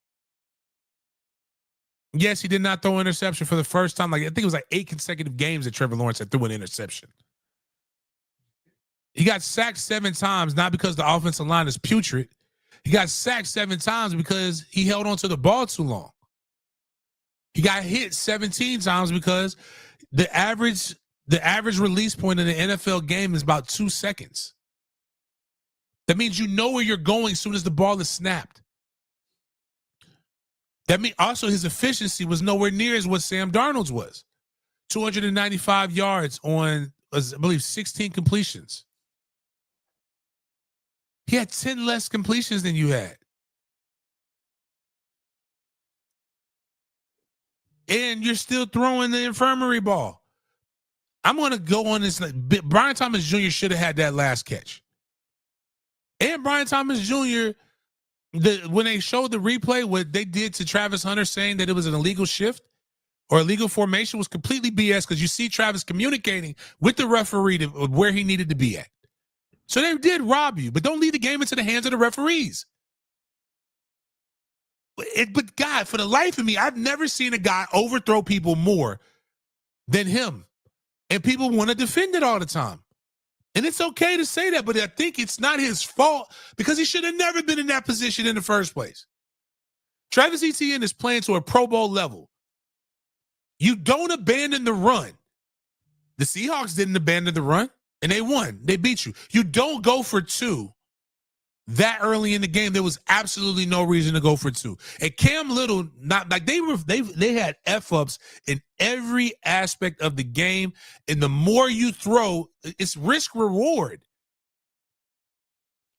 The more you put yourself at risk, the lesser the reward, and the more is able to bite you in the butt. And that's what it did. It bit them square in the ass. Because you feel like you must keep pushing something that you do not have to do. Now, I'll say this. If the dude who looks like Take Your Child to Work Day, James Gladstone, show me something. Go save AJ Brown or Smith from but the interceptions, turnovers, and spectacular catches are going to always, if that's the way you got to win games, that's never going to be consistent enough. So I like them. I want them to do. I want them to do well, but I need them to come to the realization that we don't want Trevor winning us games. We want him not losing us games and moving the offense where it need to be.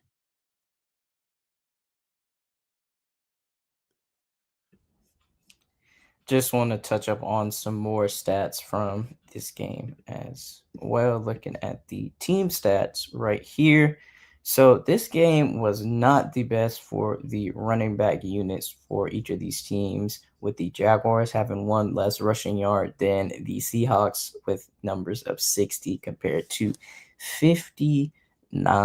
And then with that, Jaguars didn't even crack 300 yards of total yards during the game. That you can never win a game if you don't crack at least, 300. And if you're getting 4.4 yards per pass compared to the other QB having 10.2, chances are you're not going to win, man.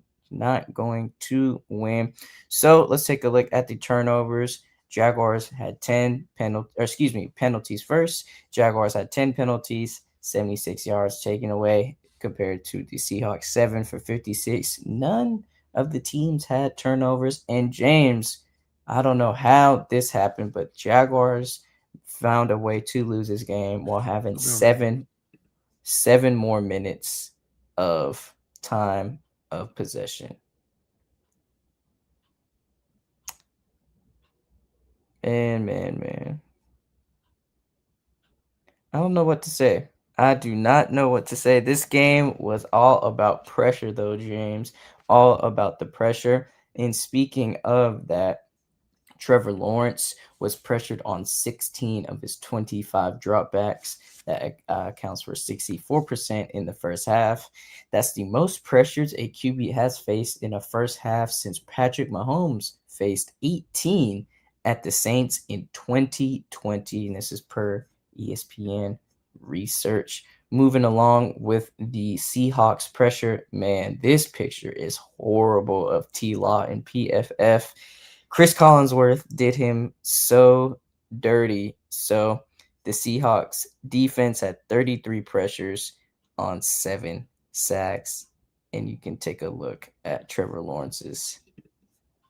Oof, man, not a good picture for Trevor. Not a good picture. And moving along, the Jaguars offense came into this week allowing a pressure of 23.9%, the third lowest of in the NFL. The Seahawks pressured Trevor Lawrence on 25 of his 50 dropbacks in week 6, 50% pressure rate, and sacked him 7 times, like we mentioned as well. But James, we gotta highlight JSN, man. These are his stats this season: 9 catches, 124; 8 catches, 103; 5, 96; a touchdown; 4, 79; 8, 132; tutty; 8, 162; and a touchdown as well. And this was his route chart. Trevor Lawrence didn't have a passing chart for this game, James, but the only player from this game AWS did a chart of was JSN with this route chart. So JSN caught 4 of his 5 downfield targets of 10 plus air yards for 131 yards and a touchdown against the Jags. So JSN has a league high 550 yards on downfield targets this season, entering the rest of the week 6 slate. So you can see the routes are the white lines and the green lines are his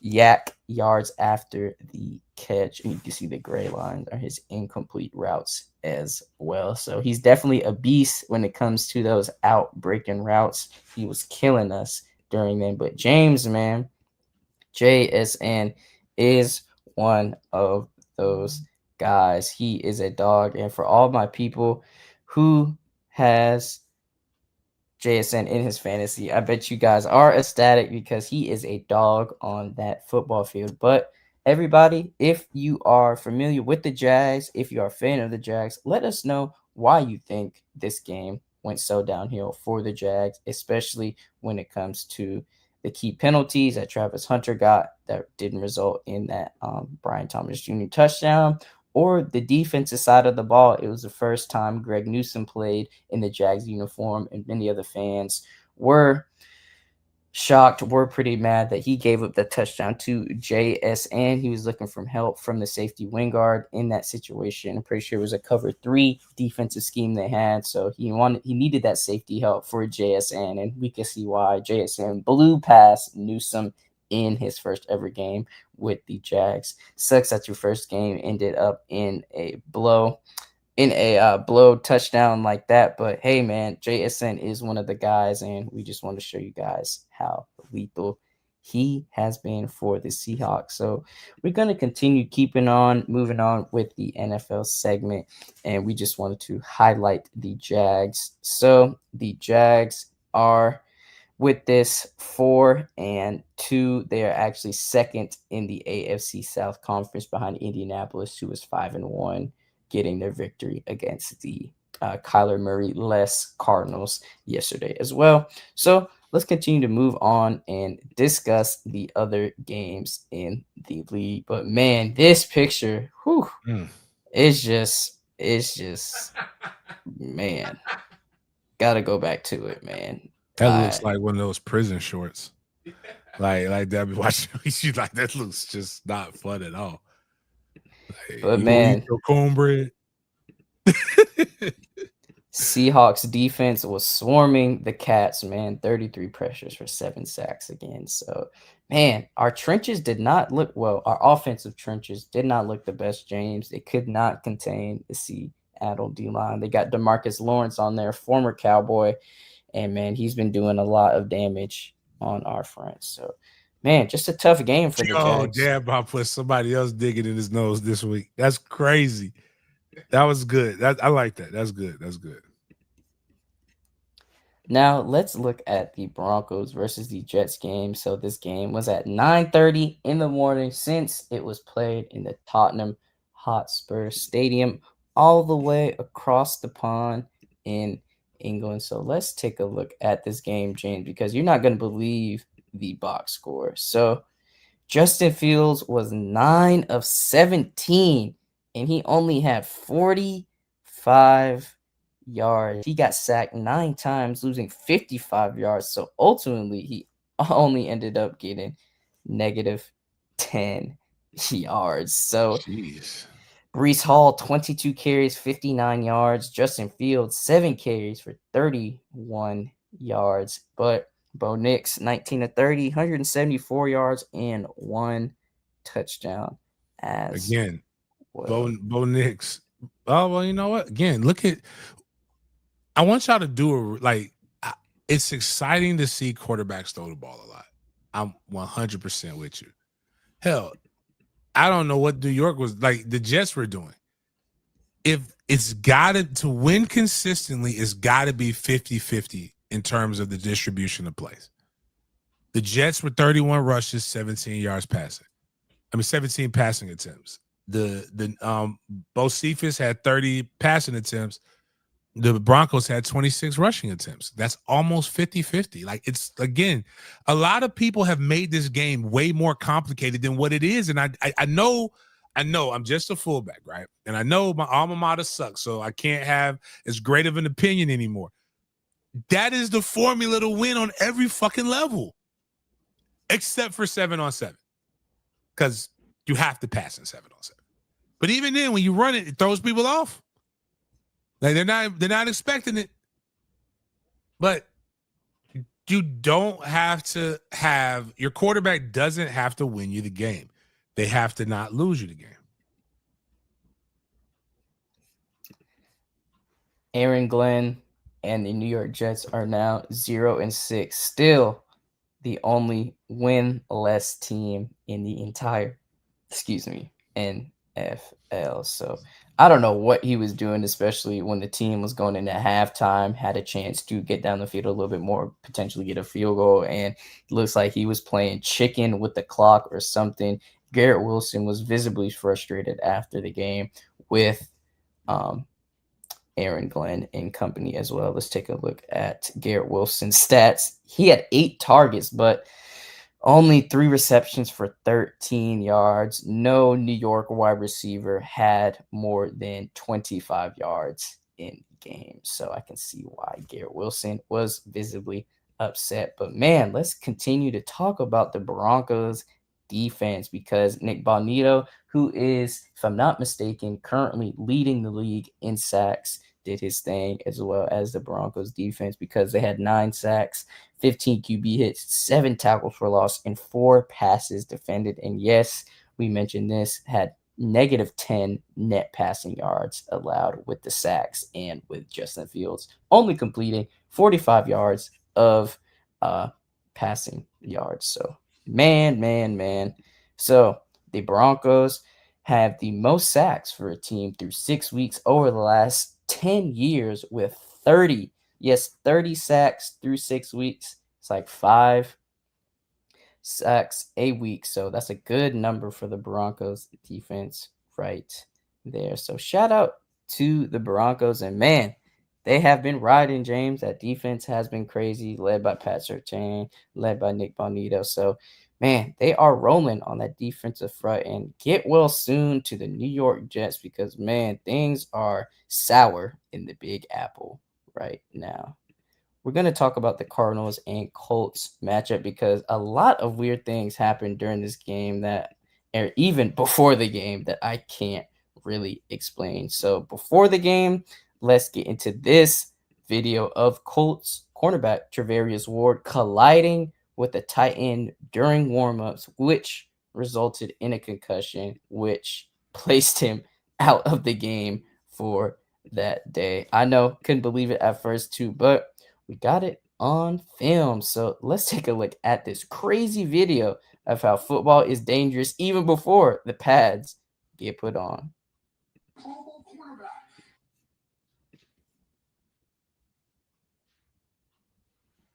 Oh, and he dip lifted him. That's kind of embarrassing. Very embarrassing. And Got jacked James, up. Did you hear about our boy Anthony Richardson? How his injury before the game? it's funny you mentioned that right on time. Thank you for the perfect alley oop. Because speaking of embarrassing, any of my Gator fans, or for James and Miles, any of my AR-15 fans, you may need to get in the shadows a little bit because he got injured before the game as well. And it was during warm ups. The reason he got injured, you might ask? Well, he suffered an eye injury doing band work in pregame. And according to the coach, he suffered an orbital fracture. So, what is an orbital fracture? You might ask. An orbital fracture is a break in one or more of the bones surrounding the eye socket, typically caused by a hard blow to the face. So, Anthony Richardson got the Mike Tyson blow to the face from the band work.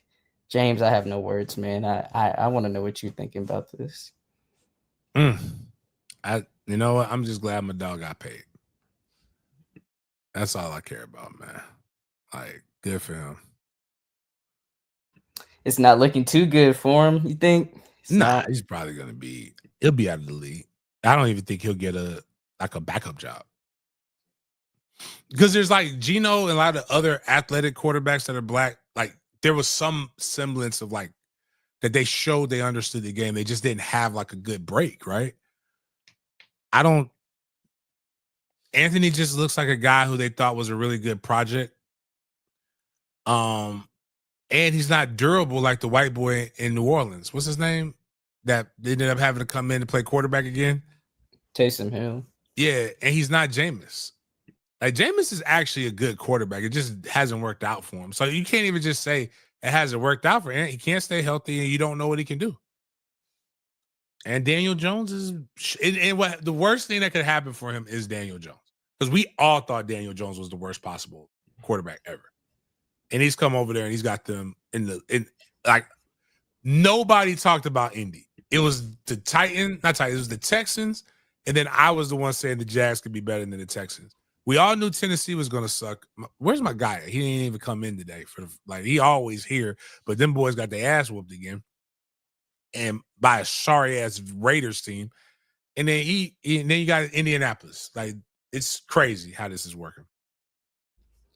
Shout out to Indiana Jones because he is making that field in Indianapolis the temple of doom for the teams because he went 22 of 30, 232 total yards, 3 total touchdowns, and he had 1 interception as well. But people need to put more respect on JT, man. Jonathan Taylor doing his thing, 123 yards, 1 touchdown as well. If you got him on your fantasy, I know you guys are definitely not worried because he is putting up those numbers for your squad. So put more respect on JT's name, one of the greatest running backs.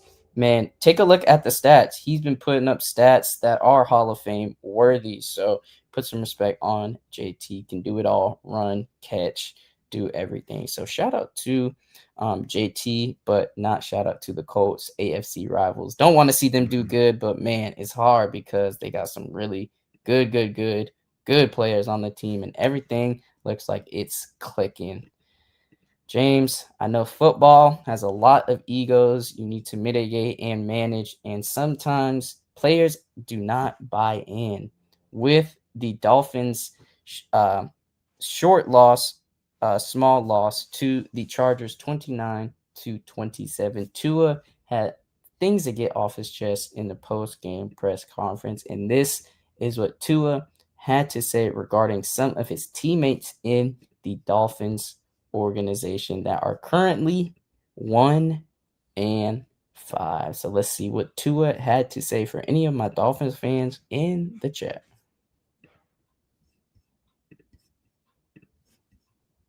Well, I think it starts with the leadership in helping articulate that for the guys, and then what we're expecting out of the guys, right? We're expecting this. Are we getting that? Are we not getting that? We have guys showing up to player-only meetings late, guys not showing up to player-only meetings. Like, there's a lot that goes into that. Do we have to make this mandatory? Do we not have to make this mandatory? So it's a lot of things of that nature that we got to get cleaned up, and it starts with the little things like that. To be clear, you're saying some players were late or missed? Late, yeah. Yep, thank you. Whew, man, a lot of trouble down there in Miami. But on the bright side, Darren Waller got another touchdown on this season for the Dolphins.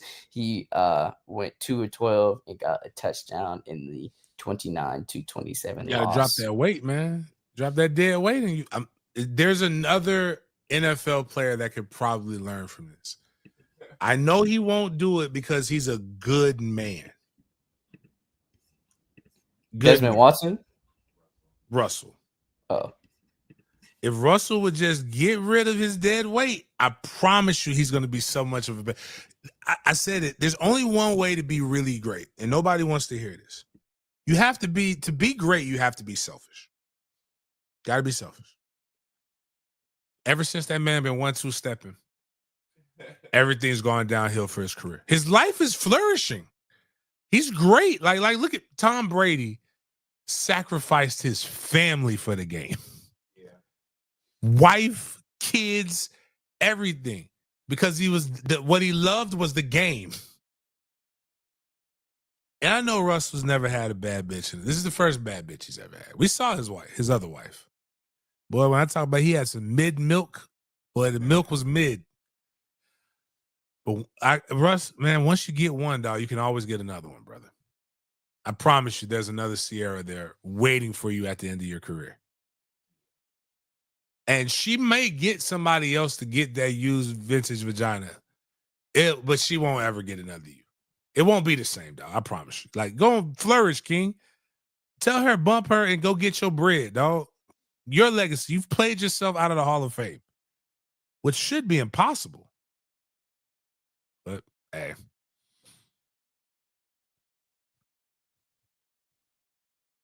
Whew, sorry for any of my Miami fans out there, and sorry for any of my Cowboys fans out there, because the Panthers ended up beating the Cowboys 30. The petite Panther Prince beat them.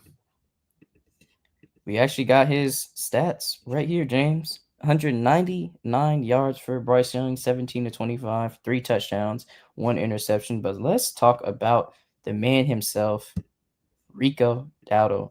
Rico went up against his former team, the Dallas Cowboys, and with Dowdle's 239 scrimmage yards versus the Cowboys, these are the most scrimmage yards in a game against a former team in NFL history. So before this game, he was telling Cowboys and the Cowboys fans that they need to buckle up, man. They need to make sure everything's tightened up, because he was coming with that pressure, and Dowdle did come with that pressure. 30 carries, James, 183 yards on the ground, 4 receptions for 56 yards and 1 touchdown. T-Mac, Tetairoa McMillan, the rookie from Arizona, had 3 receptions for 29 yards and 2 receiving touchdowns.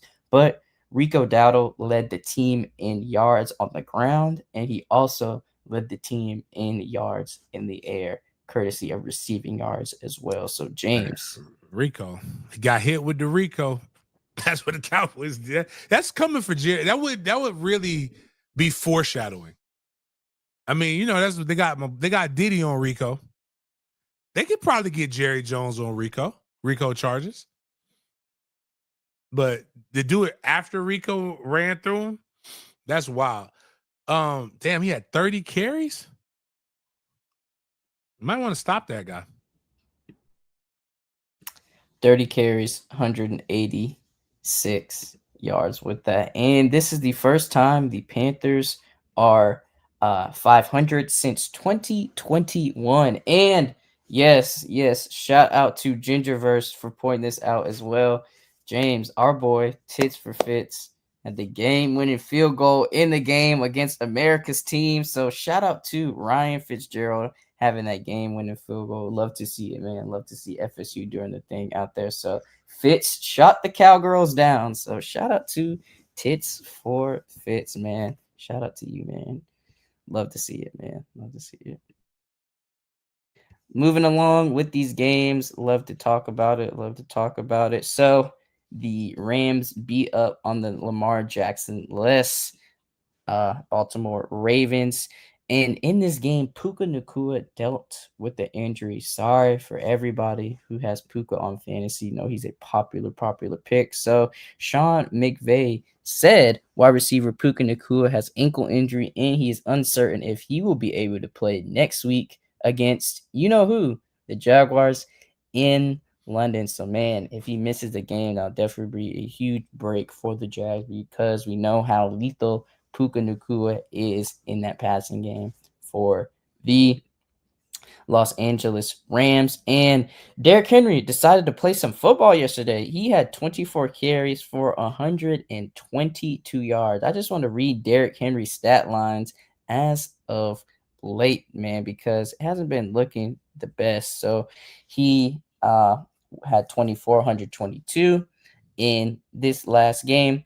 Before that, 15 of 33, 8 of 42, 12 for 50, and 11 for 23. And he's also had some fumbles as well, has fumbled 3 times this year. So a lot of people were happy to see Derrick get back into the swing of things, but many were not surprised with this score since the Ravens do not have Lamar and the Rams defense is strong, courtesy of Jared Verse, man. Shout out to Jared Verse doing his thing out there. Going to read you his stats as well. 6 total tackles, 3 of them were solo, and he had 1 sack and 2 tackles for loss as well. So shout out to him doing his thing out there. And let's continue to move on with the 49ers versus the Bucks. James, they're saying Baker is that guy, and a lot of people are saying Baker is a front runner for MVP. So many people might take a lot of pushback with that statement, but hey, the Bucks are 4-1, leading the NFC South. Or excuse me, they're 5-1, leading that NFC South. So let's take a look at the game since they battled the San Francisco 49ers, led by Mac Jones in Tampa. So gonna share this with you guys. Baker Mayfield went 17 of 23, had 256 yards, and had 2 touchdowns in the air. He also had 3 carries for 14 yards, a long of 15. And man, that that long of 15 was on a 3rd down to get a key first down. And man, I can see why the guys always support Baker because he just makes you want it so bad. And everybody buys into the program. You need everybody to buy in, and Baker's that guy you can count on for that. So Mac Jones, 27 of 39, 347 yards, but didn't do the best, had 0 touchdowns and 2 interceptions as well. Rashad White had a touchdown. Sean Tucker had a touchdown. Cameron Johnson had a touchdown, and Tez Johnson had a 45-yard touchdown. Emeka Ibuka actually got injured in Messed me up. Yes, he only had 2 receptions for 24 yards, got injured during this game, but the Bucks seeming to keep on keeping on. And I mentioned Baker, James, and let's take a look at him right here. 1,539 yards on the season, 12 interceptions. 12 touchdowns. Whoa, one interception, and off to a 5-1 start. So, James, Yahoo Sports posed this question, and I'm going to pose it to you. Is Baker the MVP frontrunner as of now for you with these stats and knowing everything you know about the Bucks and how they've been continuing to push out these W's? Yeah, I would give it to him. I mean, those are the 12-1 touchdown to interception ratio is crazy by itself. So, but yeah, Baker has definitely earned that. I think, you know, and it's also showing that apparently this what he's learned from his coach has helped. So kudos to him. Like that was like, I mean, damn, like he doing his thing. He is doing his thing, and he was dotting up the middle of the field yesterday because San Francisco lost a key piece in the middle of the field, James. And we got the news for the fans right here. If you guys are not aware or did not watch the game, Fred Warner, the star 49ers linebacker, perennial all-star, perennial top-tier linebacker, is likely out for the season after suffering a dislocated and broken ankle in the game in Tampa Bay. So for all of my for all of my 49ers fans and for all of my Fred Warner fans, this is the status of Fred Warner. So wishing him a speedy recovery, and man, sucks to see him go out like that because he was one of the dogs on that 49ers squad. And man, they just cannot catch a break in San Francisco from that injury bug. It seems like ABCG. Anybody can get it. So it's tough out here for the 49ers. And get well soon to Mr. Fred Warner. Definitely one of those guys for sure.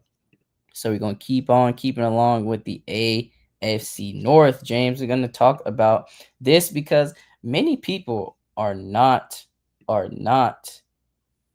they could not even guess that the Steelers would be in this position in the AFC North. So let's take a look at the AFC North over the last 3 weeks because the Steelers are 2-0. They've surpassed a lot of expectations, but the Ravens 0-3, Bengals 0-3, and the Browns are 0-3 over the last 3 weeks. So AFC North is definitely the division with the least expected amount of results as of these are because, man, I don't even know. A lot of things went downhill. Browns quarterback situation, Bengals, Joe Burrow got hurt, Ravens, Lamar Jackson got hurt. Shows you how key a good quarterback is when you have one. And man, AFC North is in shambles. Definitely the least expected outcome for them as of late. So hopefully they can turn that around. But James, you see your boy right there smiling. It looks like he's not going to get fired anytime soon, and he's going to keep Definitely his not. playoff streak alive. It looks like, even though he might not win the game, he's definitely going to get in the door. B But Mac did say on this show when he was in where was he? Not London, Ireland. Nobody's job is more safe than his.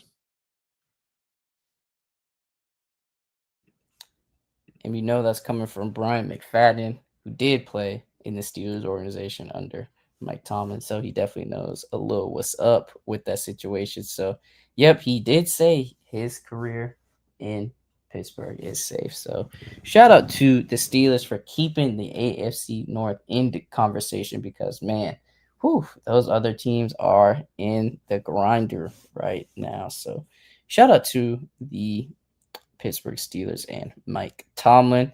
Now we are at the Sunday night football discussion. So the Chiefs ended up beating the Detroit Lions in Arrowhead Stadium yesterday night for your Sunday football game, and the final score was 30-17. Chiefs took home the dub against the Detroit Lions and Dan Campbell. So let's take a look at the stats of this game before getting into some of the post and pass charts associated with this game as well. So first things first, going to share this with you guys, and let's get into it. Patrick Mahomes went 22 of 30, accumulated 257 yards and 3 touchdowns, got sacked 3 times, lost 14 yards. Jared Goff, 23 of 29, having 2 touchdowns, like 203 yards, averaging 7 yards a completion, while Patrick Mahomes averaged 8.6 yards per completion. Patrick Mahomes actually was the only rusher who scored a touchdown, 10 carries, 32 yards. Pacheco, 12 carries, 51 yards, though. And Jameer Gibbs, 17 carries, 65 yards. David Montgomery had 4 carries for only 24 yards. Nobody got a rushing touchdown on that end. And for the receiving core for the Lions, Jameson Williams scored, and Sam Laporta had a crazy one-hand snag in this game. Was one of the best catches I've seen, especially from the tight end.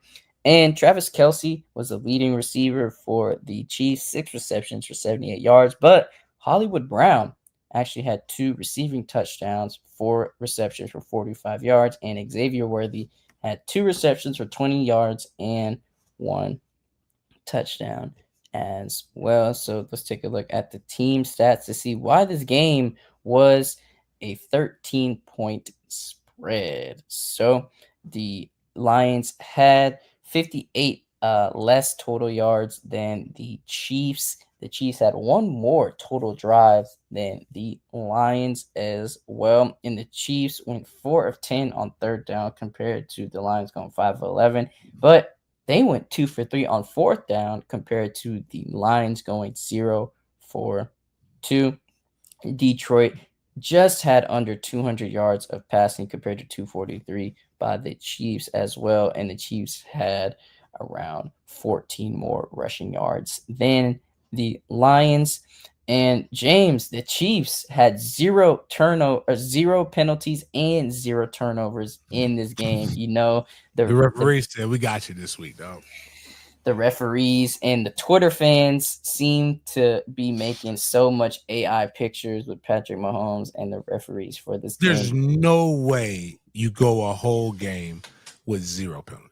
But to their defense, 4 penalties called in a football game should be teach tape. Like that should be that's almost impossible to do. And yes, fans wasted no time to put memes of Patrick Mahomes and the refs shaking hands after the game and 0 penalties. You can definitely see why. So moving along with this game, James, Next Gen Stats produced a passing chart for Patrick Mahomes. So they said Patrick Mahomes took advantage of the Lions linebackers in coverage, completing 13 of 17 attempts for 165 yards and touchdown, targeting linebackers in coverage. The Chiefs offense used 11 personnel on a season low 33.9% of plays, which kept the Lions in base defense. 11 personnel is 1 running back, 1 tight end. And you can see the passing chart for Patrick Mahomes. James, each week, each show, we show these passing charts for any of my young QBs in high school, in middle school, even in college out there. This is the NFL from the line of scrimmage to that plus 10-yard range. This is arguably the best quarterback in the league. And look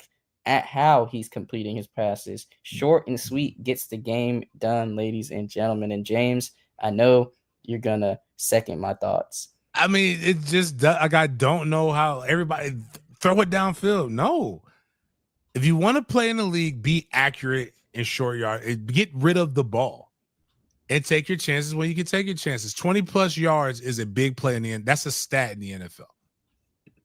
And when you look at it, he had 1 pass over 20 yards and it was incomplete.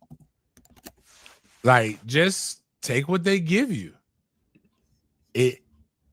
It's again, like I said, man, guys, it's really like any quarterback coach that's teaching you how to throw that bitch 70. That's all cool and all. You need those for combines. But in reality, you got to get rid of the ball and know where you're going when it's snapped. By the end of your drop, you should know where to go. If you don't know where you're going by the end of your drop, you don't have the processing ability to be able to play quarterback.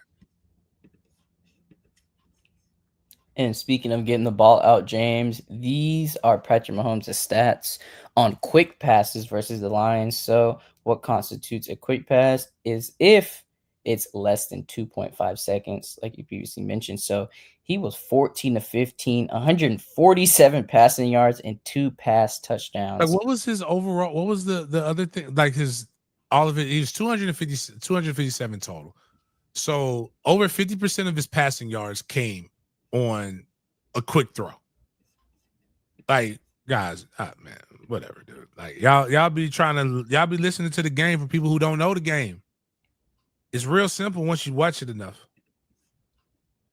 He makes it look so easy out there, man. And speaking of him making it look easy, the Chiefs as well, because check this stat out, guys. So Kansas City is the first team since 1972 with 0 turnovers, 0 penalties, and no more than 1 punt in a game. But, a lot of people have their thoughts on the penalties situation in Kansas City. James, Taylor Swift, and Caitlin Clark was up in the box last night in the game. The cameras panned to them multiple times, so couldn't stop talking about them two cheering on Travis Kelce. But Hey, man, he won himself a trophy, in the words of Future. So let's take a look at the scuffle between the Lions and the Chiefs after their game. So this post-game scuffle occurred on the field between Lions safety Brian Branch and Chiefs wide receiver Juju Smith-Schuster. So this scuffle will be reviewed, and in the words of an NFL official, according to Adam Schefter, quote, determinations on discipline made from there. Lions head coach Dan Campbell apologized in the post-game press conference to Andy Reid, to the Chiefs, saying that the actions by Brian Branch were unacceptable. Branch tried to give his case in the post-game interviews in the locker room, saying that the Chiefs were bullying him, quote, all game, and that he grew visibly frustrated and took it out on Juju.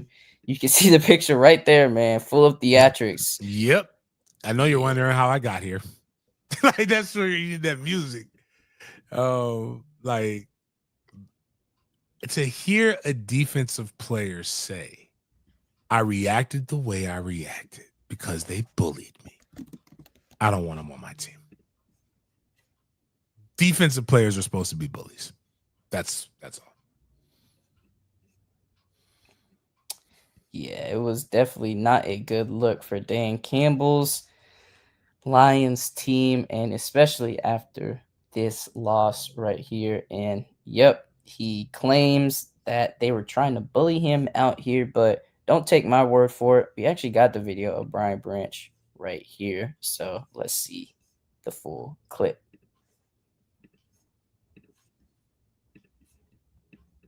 In between the play and refs don't catch it. Like, they be trying to bully me out there. I should have never did it. Those charges. How do you process the way it went down for you guys tonight? Just having a winning streak snapped and coming in here against a tough opponent. We beat ourselves, honestly. What happened between the plays? What are you referring to? I got blocked in the back illegally, and it was front of the ref. The ref didn't do anything, and just stuff like that. And I could have got hurt off of that, but I still shouldn't have done that. So That was at the end of the game. You're talking about somebody hit you in the back? Juju hit you in the back? yes. One of the examples he cited was that Juju illegally blocked him in the back, and the refs didn't catch it, which would have resulted in at least the sole penalty of the game, since the Chiefs did not have any penalties, along with turnovers. But James, you have your defender talking like this. I wonder what Dan Campbell said to him, because I know he chewed him out crazy. Don't be talking that punk shit around me. That's what Dan probably said. You hit him in the shins or something, whatever the stuff he used to talk about, like a bite Achilles off or some mess like that. But Dan Campbell's crazy, but like they got to get it together. But that's just, I get it. Bad stuff happens during the game. When the game is over, you gotta throttle down. Got to.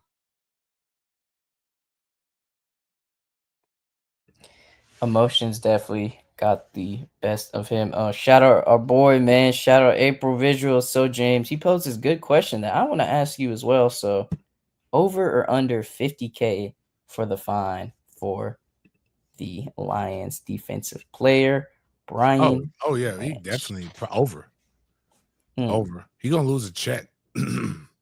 Ooh, them game checks, man. Those are crucial, man. A lot of cheddar with those game checks. So sucks to see him lose his cool like that, but said he was getting bullied out there. His words, not mine. You heard it from him. We played the clip. So you see, he did say that in the post game interview. So just want to give you guys an update with that as well. And now we are at the Big Games BS section 4 today. Covered a lot of topics in the football world. Covered the FSU loss. We covered the Jaguars, covered the NFL, covered college news. So now we are gonna bring the scope of the conversation outside the typical football world, with an exception of one of our topics, which is a continuation of our OG Wyland segment. But before we get into our OG Wyland segment and other segments, we have our BS or busting segment for today. If you're a true OG fan of the show, you know that we start our Big Games BS section with a food review segment for James. And I know you like your nitro cold brews, and I know a lot of people like breakfast. So I was wondering what your thoughts would be on coffee pancakes. So everybody, let us know in the chat if you're gonna give this a BS or busting. So we're gonna see how this pancake was made and see what verdict James is gonna give the coffee pancakes.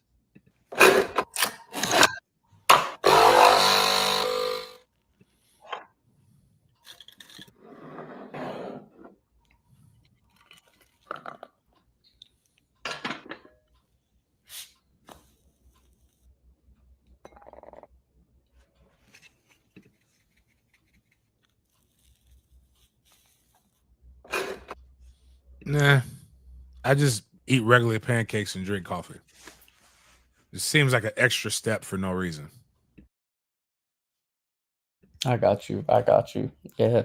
Never seen it before either. That's why I wanted to add it to the show, to the BS or busting segment, and see what the fans are saying. Y'all ever heard of coffee pancakes before? And if you have or haven't, would you try the ones we showed in the video? Because definitely looked like they were good. And man, they had some bounce to them. I don't know what she put in that batter, but they rose. They And had with the way they basically steaming it makes it rise, and then like because when you put that top over it, it gets it's like doing two different things. But like so, it made it fluffier. But I mean, like if I'd eat it. I'm not making that though.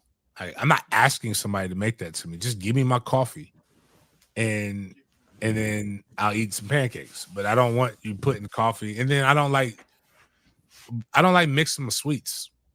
Like you see, they have the dark chocolate. So they shave the dark chocolate and you put the maple syrup on there. That's just too much. I can't handle that.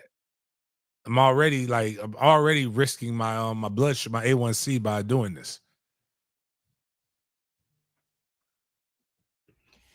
I got you, man, for sure. Definitely look like it would be a little bit of a sweetness overload in that. But man, speaking of overload, we are at our O head or OG Wineland segment for today, because this belongs to none other than former Jets quarterback Mark Sanchez. So former NFL quarterback Mark Sanchez thanks his surgeon for saving his life. So he was recently discharged from the hospital, and subsequently after that was taken to the Marion County Jail, where he was formally booked. You can see him right here in the mugshot. But let's take a look at the video of him getting discharged from the hospital to see what he said to reporters. Mark, is there anything you want to say to the people of Indianapolis?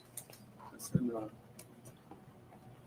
now, I'm just focused on my recovery, and I just wanted to thank the first responders, Eskenazi Hospital, That's how you're going to hit some. Mary, I just want to thank Dr. Mossler, the surgeon. She saved my life. So I'm grateful for that. Sorry, I can't answer all Are your you questions. feeling any better? Thank you, guys. I'm recovering slowly, man. Appreciate it. It's a long care. process. All right, guys.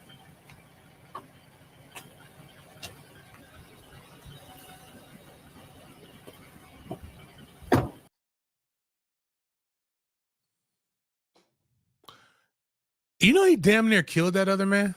Yeah, I seen the other guy. I did not realize that. I was making a half joke about it, and one of my kids was like, Coach, you know, he almost killed that guy. Yeah, Like, yeah. I'm like, no, I thought the old man like got the better of him. Nah, I did. Nah. Like he And his like life. bruh, like fuck Mark Sanchez. Like they're asking him to, like, for as much vitriol as the people said about how dangerous downtown Indy is because of the colors. When we found out that this is Mark Sanchez, we should have been flooded. One reporter? Ah, hell no. This is why people get upset. He should have had O.J. Simpson type people coming, like coverage coming out of this. So, yeah, I don't know, man. Yep, so Mark Sanchez officially got booked in the jail. Saw his mugshot earlier, so we will be keeping you guys updated on this dramatic, tumultuous process coming out of the league surrounding the NFL with the current, I guess, Fox analyst, Mark Sanchez. So we're keeping you guys updated with this process, and be sure to have the most and relevant information. It still baffles me. I still don't really get it. I mean, it's just so wild to me that this happened like this, and not too many people are covering it like they should, but scary out here, and condolences to the victim's family as well. So hope he's recovering strongly in that process, because man, he got cut up bad too. So I hope they clean him out. I hope they can't give him murder one. I mean, excuse me, he didn't murder him. They can't give him. I hope they give him the most stringent, like come after him for attempted murder. Was there any drugs in the system? They said He was drunk. Just drunk. Yeah, he had been heavily drinking. So like they know that. But yeah, man.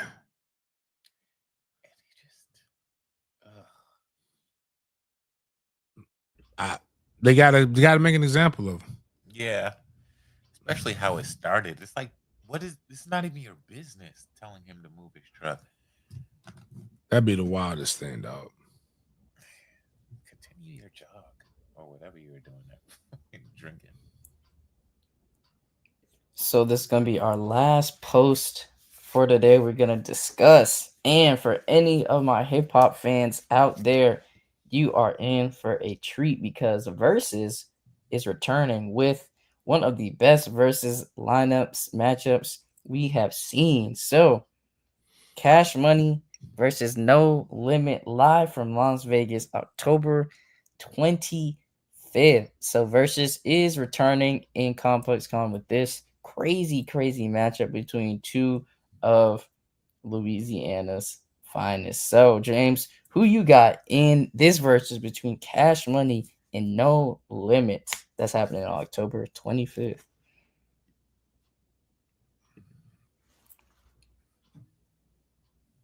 I think Cash Money wins, but I don't think it's gonna be a wash. Like, me and Killer was getting ready for his football game, listening. He's like, Dad, I want to hear some music. So we were listening to Master P. And Killer was vibing. It just depends on what the mood, but like I don't really think people understand how much of a run Master P had, like in the 90s, from like 94 to 2000, and then really Cash Money took it over for the 99 to the 2000. Like after that, but like it just depends on who's going to listen to it. But like, you know, Mr. Ice Cream Man, like some of the songs are going to bop, but like if they looking for like club, like we fought a lot to No Limit songs, and like we threw elbows, throw them both. Like that's where it created, and like the crunk culture came out of No Limit. Make them say, matter of fact, Master P could kill the whole thing, right? Hey man, one of their most favorite groups, famous groups came out of my name. Where the hot boys at? There they at. There they go. Where they go? There they go. There they go. There they go. Where they've made, like, they created the term hot boy, hot girl. Well, that was what made it famous before we even knew what Cash Money was. Soulja Slim, Wayne bigged them up. You guys probably don't know the song, I'll pay for it. I'll pay for it. I'll pay for it. I'll pay for it if I want it. If I want it. It's all kinds of hits that they made that actually shaped the damn society. Unfortunately, C Murder can't come out there. Bump the mother, it's because I died for my name. C Murder gave you the whole recipe for cracking a song. It may crack like this. Get ghetto dope. See, Master P can get you. They got the songs for the girls. They got the tributes to your homies, and they got the hype songs. Is there a heaven for a gangster? Gangster, gangster. Grew up in the ghetto, raised by a dealer, TRU, cross my stomach, your neighborhood thug nigga. Or break them off some hustler, baller, gangster, cat pillar, who I be, your neighborhood drug dealer. Like, it was cool. But then again, I rocks with Juvie. Juvie is the soundtrack to my life. He grew me up 9th grade. Juvenile on Fire. Let's say I'm in the room with a bitch and I hold on one fuck like a man. I'm gonna beat my meat and get my fucking nut for sure. She gonna be drilled in. I'm gonna cut the TV off and go to sleep on that whole then. Now tell that to your girlfriend. You tell her everything else. She gonna be with her boyfriend. You gonna be by your damn self. While I'm in the bins with his friends and she out to get nervous. Baby, I don't want nothing but some mouth and lip service. Don't act bad. Don't get mad. That's all I can do with you. Because I don't want your ass. Like, Juvie just used to preach game. And 400 Degrees it was the first song that just pull it back. Shoot. What else? Juvenile. I got that fire. Girl. Holla at your if you want that Oscar Mayer. Listen, I might fight somebody. I might need to get like one of them, bring my punching bag in there, because there's gonna be a lot of violence.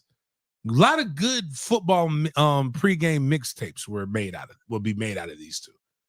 Good, should be good stuff. I'm gonna go with Juvenile alone is just too strong. I'm gonna go with No Limit. I mean, I'll go with Cash Money. Damn it. That hurts.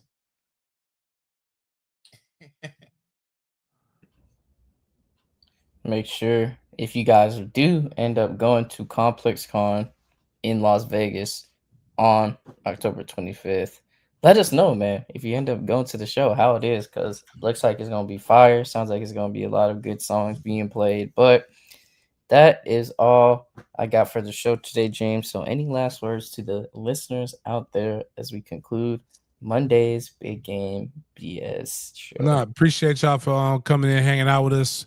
Sorry about the Seminoles sucking. We are at we still need about 215 people to subscribe. Shout out to the people listening on the Twitter and other different places. Shout out to Adrian. Being a member for 32 months. Got this sweatshirt from, I forgot the guy's name who does all the t-shirt guy in Tallahassee. He's outside of Starbucks on game days. But outside of that, Appreciate everybody for chopping it up with me, and we will see you guys sometime. Oh yeah, I'll be in New Jersey, but I'll see you guys next time.